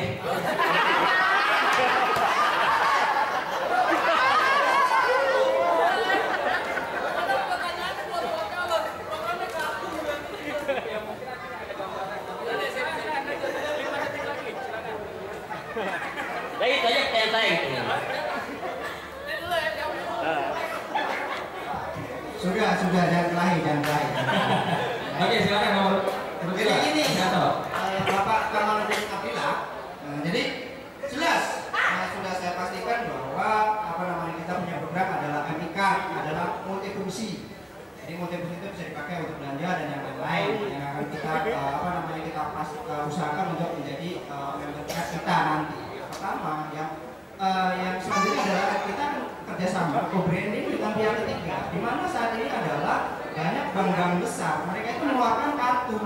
Jadi ada ada Brisi dari BRI, ada Flash dari BCA, terus dari Mega ada Mega Cash, terus ada juga dari Mandiri ada E-Money, dan semua bank itu hampir semuanya hampir ada di hampir seluruh kecamatan, terutama BRI. Hampir itu Bank Rakyat Indonesia hampir seluruh kecamatan pasti ada ATM-nya itu. Dan itu pasti sangat berguna banget gitu, walaupun mungkin yang banyak berguna adalah mungkin di kota besar seperti Jakarta, Surabaya dan lain-lainnya. Dan mereka udah pasti apa namanya bank-bank besar itu pangsa pasarnya ada pasti udah ke seluruh dunia. Mungkin kalau seandainya sekarang Jakarta ada busway, ada KRL, nanti kalau ada di Bandung mungkin ada juga seperti busway yang menggunakan mereka untuk kartu itu ya guna, karena kalau kita apa namanya dengan bank-bank besar otomatis sudah bisa berguna gitu. Jadi mungkin tataran fungsinya mungkin kalau di daerah kecil mungkin agak sedikit, tapi kalau yang pasti banyak. Terima kasih Mas Yanto, kita kasih kesempatan untuk calon nomor 1 akhir. Silakan Rir. Halo atas. Nanya yang ada di proker, gimana ini ya? Jadi gini Bung Atas, kalau menurut saya ini mohon maaf sebelumnya untuk nomor 2 ya. Kalau saya sih nggak akan membuat itu jadi kartu member. Saya akan membuatnya kartu tambahan. Kenapa? Karena pertama kartu membership itu hanya berlaku 2 tahun. Kalau cuma kayak e-flash e-money itu harusnya bisa diisi ulang terus, bisa berlaku terus. Di atas 2 tahun, 4 tahun, nah, nanti gimana berpanjangnya? Memasukkan untuk sejauhnya gimana? Itu yang pertama. Yang kedua, kalau mau bekerja sama untuk perwakilan daerah, yang pertama saya pikirkan adalah banknya harus bank yang ada di setiap daerah. Cuma ada 1 bank yang ada di setiap daerah, dalam arti itu dalam segi kecamatan hanya ada di BRI. Jadi kalau nanti kita akan bekerja sama, kartunya itu akan bekerjasama dengan BRI, di mana di BRI itu setiap kecamatan itu ada ATM BRI. Itu aja Bung Atas. Salam. Oke, terima kasih untuk Aryan dan Mas Yanto. Oke, silakan lagi. Sini dulu, sorry. Tapi, wah, Angel. Kayaknya sini dulu ya. Nanti, kesempatan pertama untuk wanita. Silakan.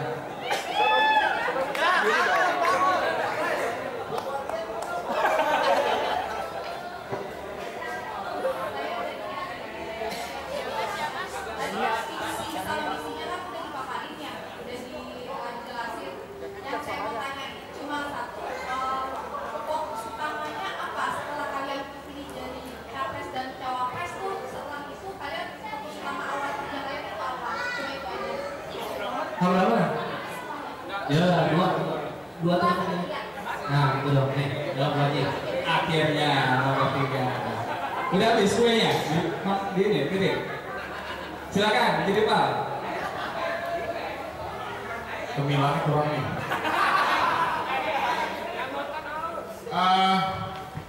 Pertama yang saya lakukan adalah setelah saya dinyatakan menang, saya akan mengumpulkan orang-orang yang saya anggap hebat untuk menjadi pengurus atau membantu saya di dalam kepengurusan.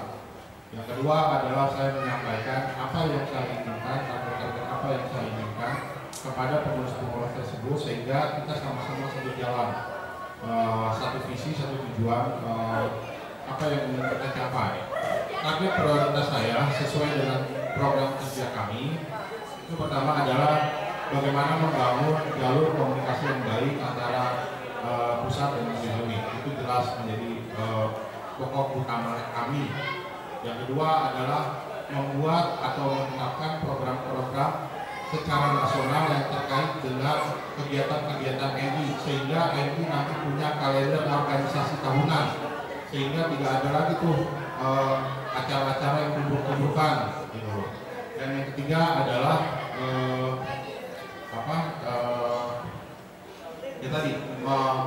melakukan pembenahan di dalam struktur keorganisasian itu pusat.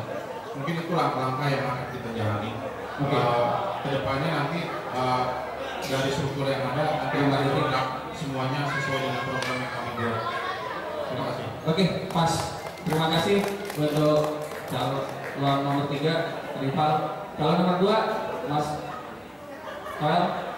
Oke, silakan. Terima kasih Mbak Yania. Oke, terima kasih. Apa sih yang kalian akan kerjakan? Sudah pasti setelah ketika seandainya kata jikalau saya dikasih amanah sama teman-teman semua untuk memegang MI 3 tahun ke depan, yang pasti yang pertama adalah akan saya rangkul semua dari capres-capres ini dan tim suksesnya. Saya rangkul semua, saya ajak diskusi untuk mewujudkan misi dan misi kita. Kemudian yang lebih urgent adalah saya akan mengurusi membership karena itu kita udah juga beberapa bulan dari pendaftaran dan akan saya awalnya adalah untuk fokus untuk membership ini karena di sini saya punya tanggung jawab moral karena di sini saya harus fight, harus kuat, harus fight untuk mewujudkan masalah ini itu intinya. Nanti untuk matchnya, untuk komunikasi, untuk apa namanya yang lainnya, positioning itu nanti sambil berbarengan. Tapi yang pasti yang akan saya utamakan adalah ini apa membership dulu karena memang udah beberapa bulan kita nggak ada pembukaan membership. Seperti itu. Oke, itu. Ada lagi tambahan? Cukup ya? Oke, terima kasih Mas Yanto atas jawaban dan juga Jennifer. Oke, kelima ya. Tidak, mungkin kalau masih ada yang lagi yang mau tanya silakan. Selamat malam semua capres. Saya mau tanya, Anda adalah calon pengurus MI periode selanjutnya. Bisakah Anda memperjelas tentang job desk divisi MI di kepengurusan Anda? Misal divisi event, job desk-nya itu mengurus di Jakarta saja atau seluruh Indonesia. Misal kayak event di Makassar, Manado, apakah itu diurus di kepengurusan Anda di Milanis Indonesia ini? Dan misalnya jika divisi tersebut divisi tersebut di kepengurusan Anda itu tidak efektif, bagaimana Anda menyikapi divisi tersebut? Apakah Anda mau mereshuffle atau memberi kesempatan pada yang tidak efektif tersebut, atau ada cara lain? Jika ada cara lain, silakan dijelaskan. Saya mau tanya ke nomor 1 dan nomor 2. Ya, terima kasih sudah. Ya, nomor 1 silakan. Ayo.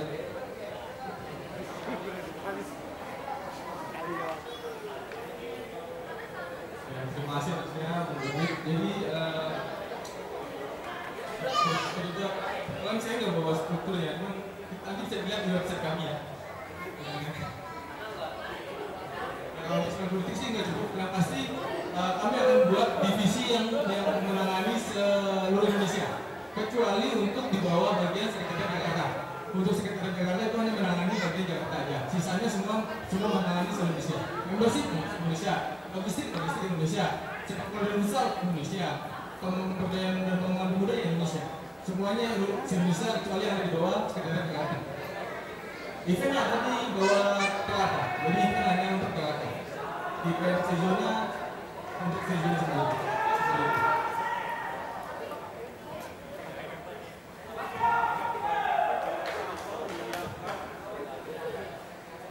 Jadi ini, yang jadi pertanyaan sebenarnya ini. Dulu member ini berapa sih? Paling 1.000, 2.000. Sekarang berapa? 18.000. Pengurus tetap. Coba dibayangin. Se-Indonesia pengurus tetap jumlahnya. Itu harus kita tingkatkan sehingga nanti bisa tercapai komunikasi yang baik. Jadi misalnya satu orang dulu menangani cuma 5 sejournya, sekarang mungkin bisa menangani 20 sejournya. Mungkin nanti akan kita tambah di pengurus tersebut sehingga mungkin bisa terbagi lagi satu orang yang menangani 5 sejournya. Sehingga lebih intensif, lebih maksimal seperti itu. Oke, terima kasih Ari. Berarti menteri sekarang juga kurang kali ya, karena penduduk Indonesia nambah terus. Oke, silakan Mas Yanto. Oke, terima kasih Mas Dido atas pertanyaannya. Akan saya jawab. Nah, tadi kan mengenai fungsional seperti contohnya seperti itu. Ya. Harap tenang ya teman-teman semua. Iya nanti. Lanjut. Mari Mas Tok. Misalnya kalau seperti itu semuanya kan nanti berhubung pada seperti yang tadi menginisiasi atau menginisiasi terhadap sosial yang dilakukan sama Wapres sama dengan humas, dan itu adalah koordinasi dengan humas itu yang levelnya besar.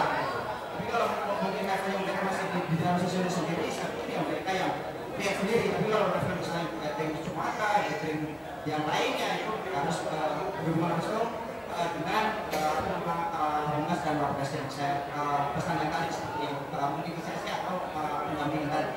Kemudian untuk menyikapi masalah performa pengurus, seperti saya bilang, seorang pemimpin itu harus menjadi contoh. Seorang pemimpin itu harus menjadi contoh bagi anak buahnya. Makanya saya bilang musimnya adalah pengabdian dan melayani. Di sini saya bilang ini adalah lembahnya pengabdian. Kalau dari mereka, jadi tidak bisa memberi contoh terhadap anak buah. Gitu. Kita ya diketahui nanti. Jadi ketika mereka nggak komitmen,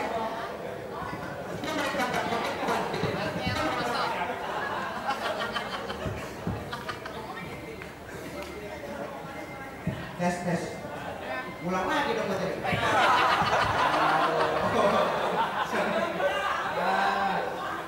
Yang sabotase nih.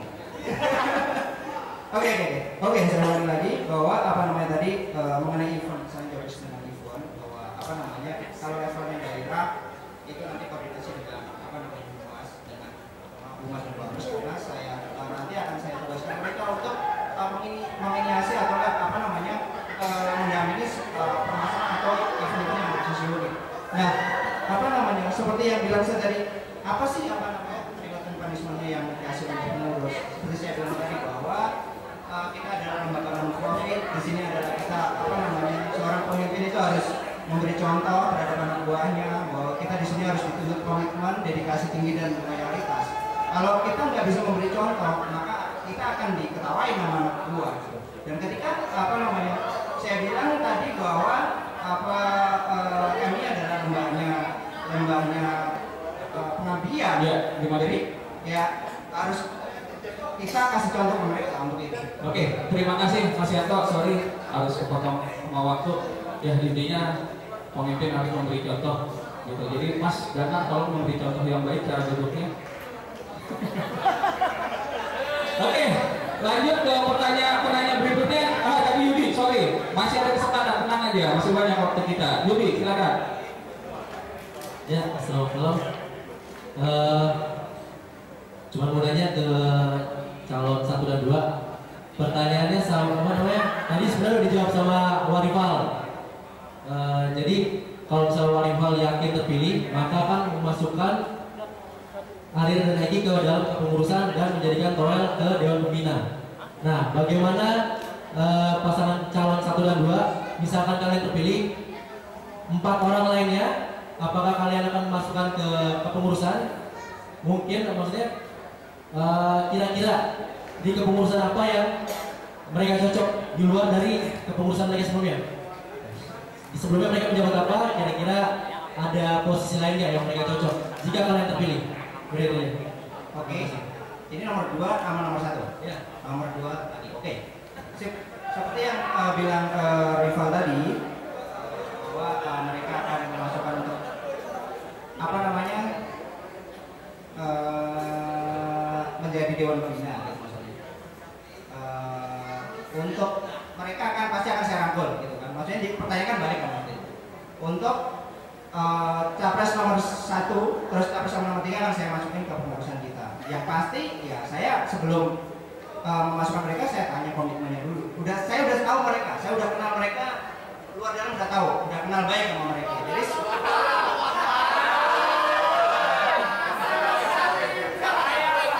50 detik lagi untuk menjawab, silakan.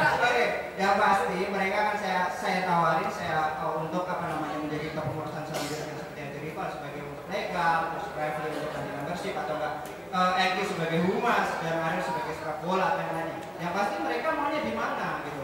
Yang pasti akan saya tanya mereka dulu sebelum untuk kepengurusan. Jadi mereka maunya yang di mana dan sesuai dengan kapasitas mereka seperti itu. Oke, terima kasih. Silakan capres 1. Untuk Yudi yang punya BPJS. Jadi yang pertama kami tegaskan kalau dari kami untuk pengurus nanti yang akan terpilih adalah yang mempunyai kompeten dan bersedia ditetapkan di pengurus. Jadi kalau pertanyaannya adalah apakah keempat calon lainnya yang akan ditempatkan, ya sama seperti Mas kalau bilang, kami akan minta dulu karena beliau kan lebih senior daripada kami. Jadi sebaiknya kami bertanya, meminta dengan baik apakah keempat calon capres dan cawapres bersedia masuk kembali ke dalam pengurus seperti itu. Kalau memang bersedia, kami akan sangat-sangat berterima kasih karena komitmen dan kualitas keempat ini tidak perlu dilakukan lagi. Itu aja. Terima kasih. Oke, sudah. Oke, terima kasih. Titipan dari moderator Ade Maulana Kadif Angel. Satu lagi atau masih ada lain, tapi kesempatan ini saya berikan kepada Dede. Silakan Dede. Assalamualaikum warahmatullahi wabarakatuh. Gua dari mewakili Mentara. Buat nanya nama Dede. Buat nomor 1 dan 2. Kalau di struktur nomor 3 itu kalau di struktur struktur nomor 3 kan terlihat jelas posisi Mipala di kepengurusan di mana. Cuman kalau di nomor 1 dan nomor 2 kan nggak dijelaskan secara gamblang. Kalau pada masa kepengurusan sebelumnya Mipala itu berada di bawah presiden langsung, tapi tidak secara struktur di kepengurusan. Dan jika salah satu dari kalian terpilih untuk naik jadi presiden nanti, di mana posisi Mipala nanti dan apakah akan masuk ke struktur kepengurusan.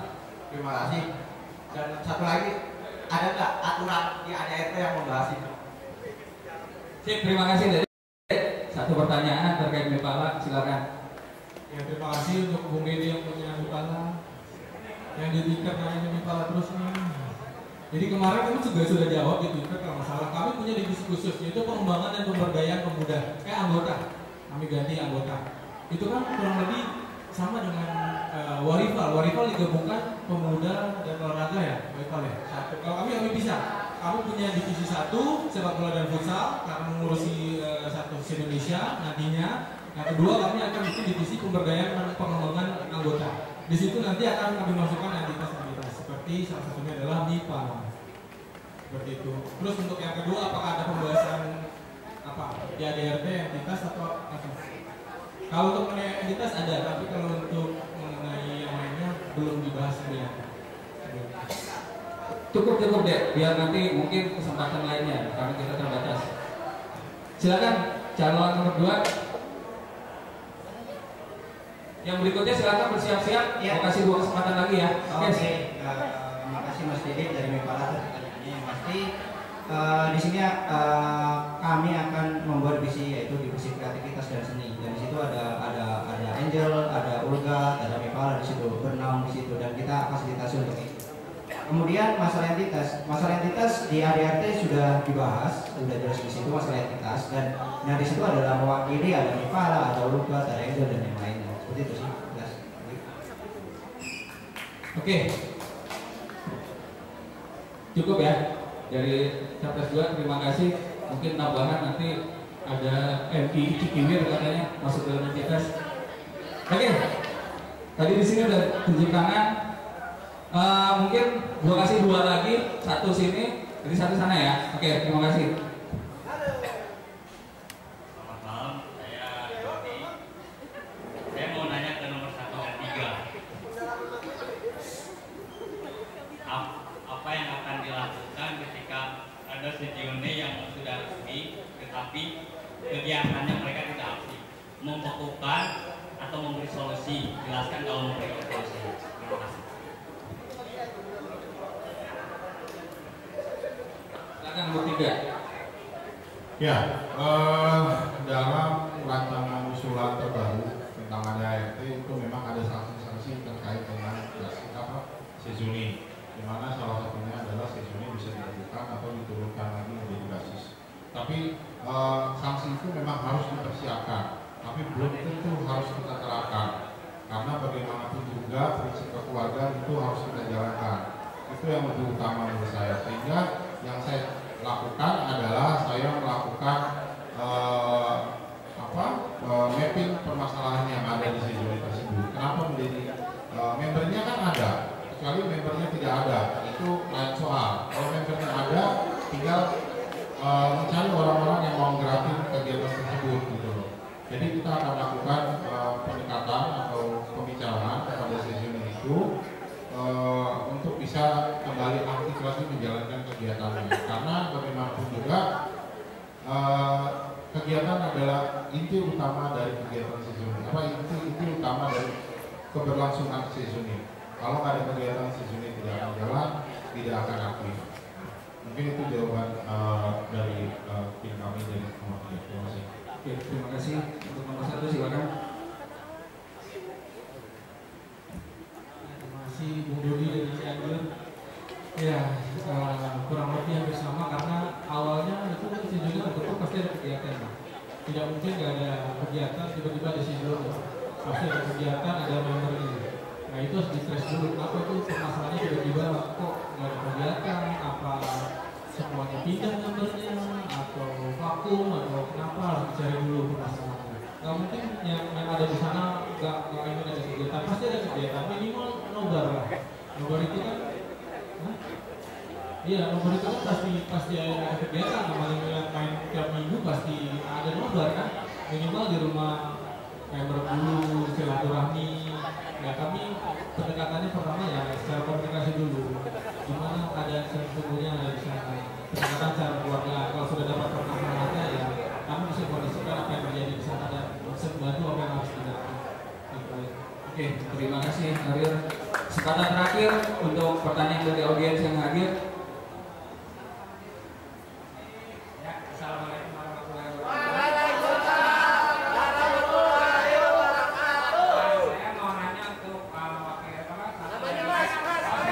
Rahmat dari Masjid Kecil.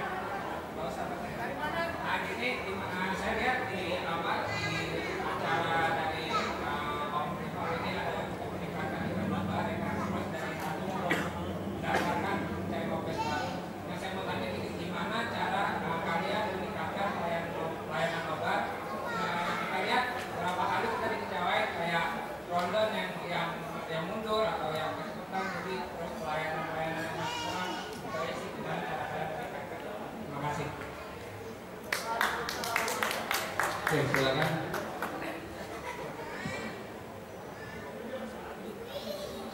Oke, terima kasih.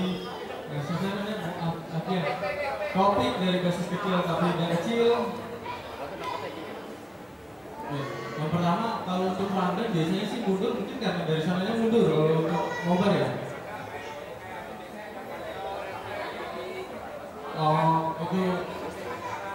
Oh ya, itu masalah teknis ya, nanti akan selesaikan di masalah itu. Cuman yang jadi permasalahan yang tadi saya bilang, dulu nobar mungkin 500.000, sekarang bisa lebih dari itu. Jadi sebenarnya nanti rencananya kami akan menambah di divisi event, jadi sehingga nanti permasalahan-permasalahan yang ada minimal dapat membantu menangani permasalahan yang ada. Misalnya tadi barangkalinya kalau misalnya divisi event banyak kan, insya Allah bisa tangani. Oke, terima kasih. Silakan ke capres berikutnya. Ya, kalau saya lebih concern meningkatkan SDM-nya, SDM orang-orang yang akan mengurusi nobar itu. Jadi komitmen mereka yang harus saya pegang dulu dalam menyelenggarakan nobar. Karena bagaimanapun juga terlaksananya suatu acara atau kegiatan itu harus ditopang dengan komitmen dari orang-orang yang mengurusinya. Selama ini memang ada yang ngurusin, cuma terkadang terkendala juga dengan SDM karena ada suatu sebab yang mengakibatkan orang tersebut tidak bisa hadir atau gimana. Jadi memang ada komunikasi yang terputus. Yang kedua terkait dengan fasilitas yang ada sekarang, member 20.000, member 10.000. Saya pribadi akan mencoba untuk mengevaluasi itu untuk bisa lebih murah. Karena apa? Karena saya dengar banyak masukan dari teman-teman dengan fasilitas yang ada, kita mendapatkan sebuah anak tua. Tapi saya akan bicara ulang dengan pihak Anda sejauh ini untuk menghitung keuntungan dan kerugian dari masing-masing pihak. Jadi tidak hanya dari satu pihak agar aja yang bisa memberikan penilaian. Kita pun juga harus memberikan penilaian bahwa bagaimanapun juga masa yang hadir adalah masanya kami, masanya kita. Oke, terima kasih untuk saat ini sudah habis. Oke, sesi keempat sudah kita selesaikan. Tadi kurang lebih ada 7 sampai 8 orang penanya. Terima kasih semuanya dan sekali lagi tepuk tangan untuk para capres dan cawapres yang hadir. Oke, masuk ke sesi kelima,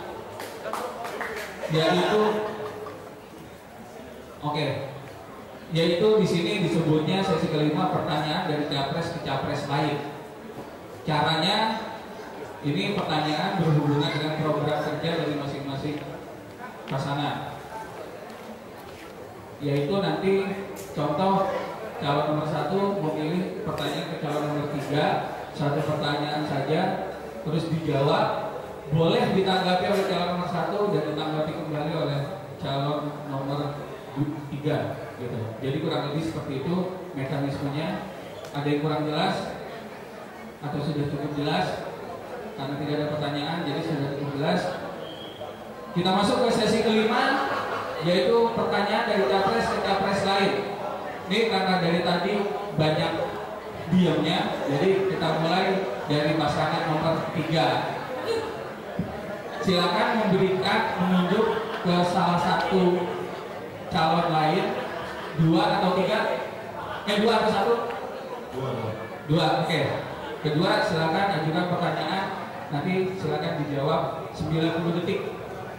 Oke, pertanyaan saya agak tertarik dengan adanya MIK.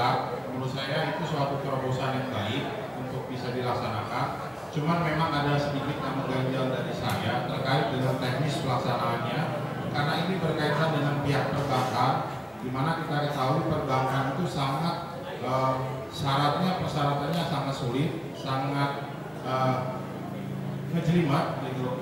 Pertama kita butuh KTP, kedua kita butuh tanda tangan, ketiga adalah form pembukaan rekening. Nah, bagaimana tim 2 mensiasati itu? Yang kedua, pertanyaannya terkait dengan itu, apakah dengan adanya MIK maka pendaftaran member baru harganya akan naik? Mungkin itu aja. Terima kasih. Oke, akan saya jawab pertanyaan Bapak Haji Rifal. Jadi mengenai kartu tadi, bahwa sampai saat ini saya sudah berkomunikasi dengan beberapa bank. Pastinya mereka sudah memberi dari komplain itu bahwa ada beberapa syarat yang harus diikuti, bahwa nanti ada minimal kartunya, terus nanti itu jatuhnya masalah teknis. Tapi yang pasti mereka membuka sekali terhadap komunitas-komunitas untuk membuat kartu, karena seperti yang saya tahu di luar komunitas mungkin ada kartu e-money yang bekerjasama dengan Indomaret. Saya pikir kenapa kita nggak bisa, karena kita punya masa besar gitu loh. Itu utama. Kenapa kita punya bargaining yang besar juga terhadap mereka juga untuk membina kerjasama yang baik. Dan masalah apa tadi? Kok harga pendaftaran naik? Oke, yang pendaftaran sama teknis. Ya kan, kalau kita buka bank itu kan legal aspeknya penting banget tuh, ada tanda tangan, dia harus sama dengan KTP gitu. Jadi bagaimana, apakah bisa yakin itu terlaksana, mungkin itu aja. Kalau misalkan teman-teman yang membernya misalkan dari daerah, berarti kan dikirim formulir ke sini, lalu buka nanti kita kirim lagi. Kalau saya lihat di situ adalah bahwa MI card itu seperti kayak e-money atau flash itu sebenarnya nggak butuh buka rekening. Jadi sebenarnya kita ke halte Basuki langsung beli boleh gitu. Jadi sebenarnya sih saya pikir nggak begitu jelimet, asalkan kita punya komitmen dan perjanjian yang jelas antara kita sebagai organisasi dengan sebuah bank gitu. Jadi mereka ada beberapa membuka karena mereka mempunyai pemikiran di depan bahwa nanti hampir semuanya itu transaksi non tunai gitu, dan memang mereka memanfaatkan komunitas-komunitas tersebut gitu. Dan mengenai pendaftaran, kalau saya pikir begini, kalau seandainya akan kita kalkulasi lagi seperti sekarang yang hasil produksi yang sekarang ini, starter pack yang sekarang ini berapa sih gitu. Dan saya pikir kartu yang kita buat itu nggak mahal sih sebenarnya, mungkin sekitar sampai 15 sampai 20 atau 25 ribu untuk satu, dengan volume yang besar gitu. Jadi memang kita harus bikin terobosan baru gitu. Kalau enggak ya kita kita akan seperti ini atau kita akan berlari seperti itu.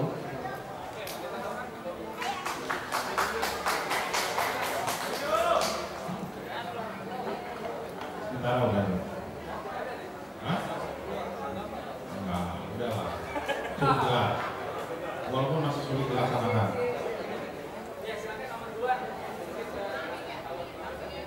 Oke, mungkin perlu berikut, mungkin pertanyaan pertama mungkin bagaimana capres nomor 2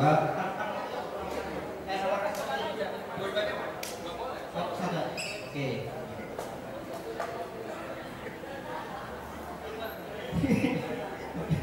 Oke, ini mungkin saya akan tanya ke capres nomor 1, yaitu bagaimana penilaian Anda tentang visi misi dan program kita.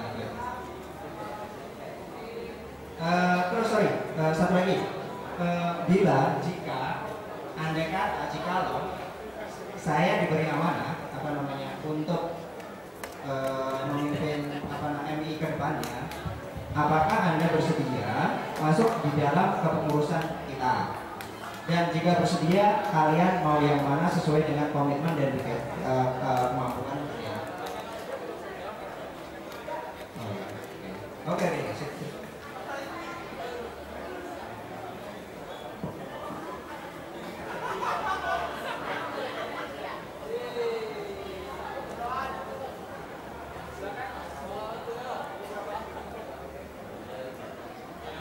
secara umum sih cukup baik, cuman yang tadi sudah dibahas dan jadi kekhawatiran kami ya itu yang tadi pendidikan. Karena menurut kami yang seperti saat disampaikan dengan jawab bersama kita juga masih sangat sulit diterapkan.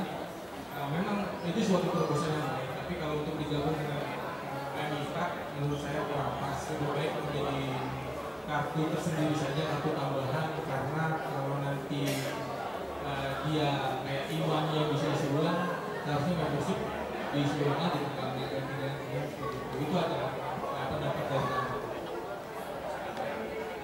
Akan saya tanggapi bahwa mungkin satu kalimat bahwa kita tidak akan pernah tahu kalau kita tidak mencoba. Kita tidak akan pernah tahu kalau kita tidak akan mencoba itu. Bahwa untuk amikat ini ya kita harus coba. Kalau kita punya keyakinan untuk bersamaan pasti bisa. Kita harus yakin. Kita harus punya mentalitas itu. Intinya kan kita untuk melayani mengabdi dan untuk multifungsi itu tadi. Jadi jangan cuma kartu yang ya kartu nggak ada fungsinya gitu loh. Jadi jangan cuma satu fungsi aja, kalau bisa lebih baik kenapa tidak? Seperti itu sih.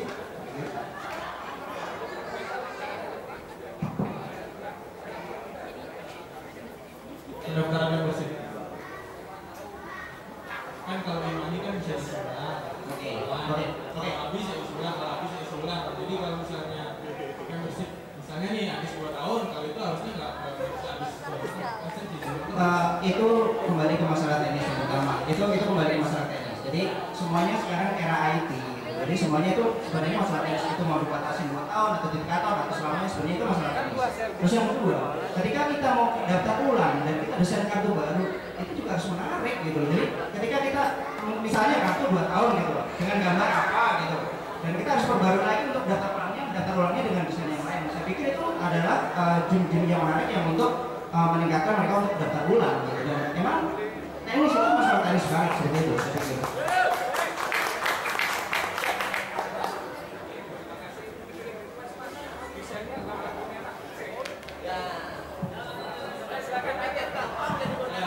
Kami akan bertanya untuk Cawapres Legislatif nomor 3, yaitu pertanyaannya adalah di program kerjanya nomor 3 itu ada yang regional, entah disebut regional atau fungsional atau paguyuban, apapun namanya.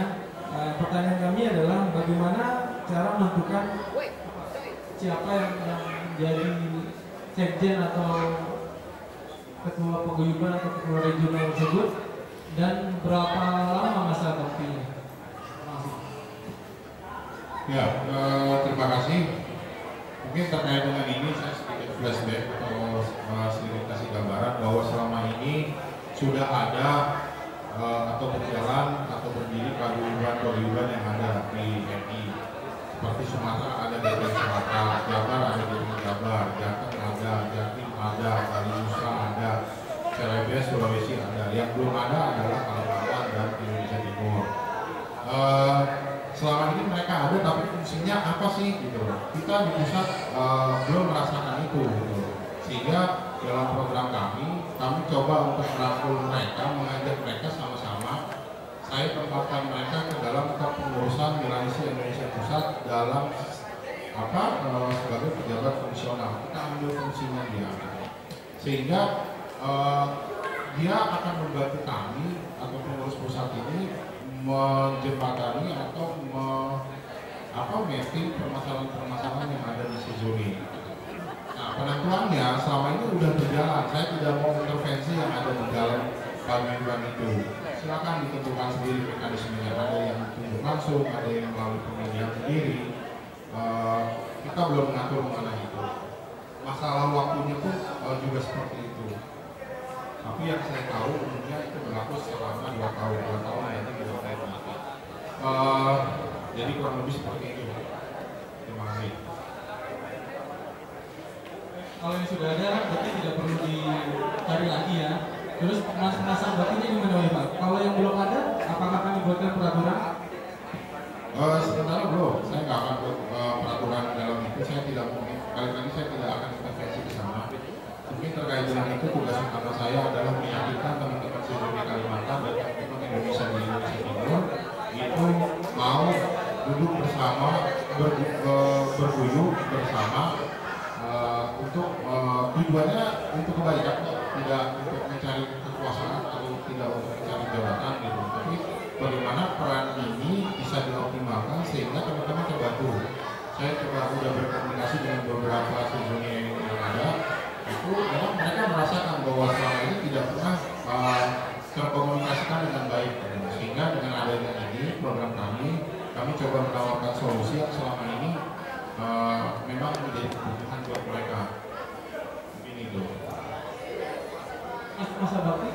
Masa bakti ini saya tidak mau intervensi, diserahkan. Tapi yang sudah berjalan, yang saya tahu mereka akan berjalan dari tahun ke tahun ini. Tapi Jabar 1 tahun sekali, Jabar itu 1 tahun sekali. Kalau yang lain itu umurnya 2 tahun. Saya tidak mau intervensi di situ. Pemilihannya, mekanismenya ada di mereka. Terima kasih. Oke, terima kasih para capres yang sudah menjelaskan sedikit tadi sudah berdebat.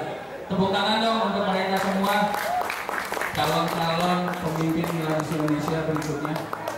Terima kasih sekali lagi untuk para capres dan cawapres yang sudah hadir malam ini dan juga teman-teman. Terakhir, ada apa Mas Yanto?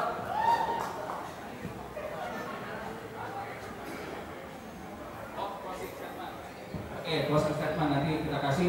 Tapi terakhir dari saya, titipan dari Tolek, gitu kan? Pertanyaannya kayak tadi, Mil atau Nazar gitu. Cuman gue lebih spesifik sekarang karena agak-agak cukup krusial. Dan nomor 1, oh jadi Pal, Mike gak jadi Pal ya? Oh iya, jadi Pal. Oke, Mike gak jadi Pal. Member tidak berkontribusi atau non-member berkontribusi? Pilih salah satu. Non-member berkontribusi. Non-member berkontribusi, ya, B. Pasangan nomor 2, gua nggak perlu penjelasan ya, gua cuma perlu non-member yang berkontribusi. Oke, nomor 3, non-member berkontribusi. Oke, sudah terjawab oleh. Oke, terima kasih dan silakan closing statement. Saya mulai dari nomor 1.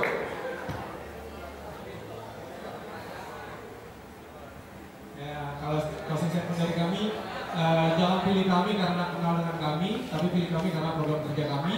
Dan ada pesan dan untuk pesan ya, mungkin pesan untuk capres 2 dan capres 3. Jika kalian menang, harap dicek proker kami. Jika ada yang bagus, tolong dipakai. Terima kasih. Oke, terima kasih. Nomor 2, silakan. Mentalika, Mas. Tes. Oke, closing statement dari kami adalah bahwa tanggal 10 Mei mari kita berdemokrasi bersama. Kita jaga kondusif kita semua, bahwa kita harus memberi pelajaran kepada member-member kita semuanya, ke dalam dan keluar. Kita harus memberi contoh kepada komunitas lain seperti itu. Jadi bahwa semua ini adalah demokrasi, kita bersama-sama, semuanya adalah demi kebaikan Milanius Indonesia. Jangan lupa 10 Mei datang di setiap sesioni atau bersama sekalian, coblos sekalian. Teknisnya adalah nomor 1 dibuka, nomor 2 dicoblos, nomor 3 ditutup. Terima kasih. Oke, nomor 3 silakan. Apakah akan ditutup? Ya, dari saya cuma menyampaikan jadilah pemilih yang cerdas, kemudian cermat untuk memilih pasangan cermat. Oke, berarti benar sudah ditutup oleh digital, cerdas dan cermat katanya. Kita pesan dari saya sebagai moderator, mudah-mudahan teman-teman bisa meluangkan waktunya untuk proses pemilihan yang insya Allah akan diadakan pada tanggal berapa? 10 Mei ya? 10 Mei di Hanggar dan juga beberapa TPS lainnya, insya Allah yang akan kita buka. Pantau terus Twitter, Facebook, dan juga media sosial lainnya karena kita akan menjelaskan secara resmi. Oke, sekali lagi terima kasih semuanya, terima kasih para capres, cawapres yang sudah hadir malam ini. Silakan maju ke depan karena katanya mau didokumentasikan. Oke, dari saya cukup sekian, kurang lebihnya mohon maaf. Wabillahi taufiq wal hidayah. Assalamualaikum warahmatullahi wabarakatuh. Saya kembalikan ke MC. Oke, terima kasih untuk ketiga capres dan juga cawapres kita yang malam ini pada hari ini sudah selesai melaksanakan debat capres putaran yang pertama. Di putaran kedua nanti pada tanggal 3 Mei akan ada debat cawapres, itu tepat hari Minggu. Jadi buat teman-teman silakan hadir kembali di sini, tentunya untuk sama-sama kita menyaksikan dan juga mengikuti jalannya debat.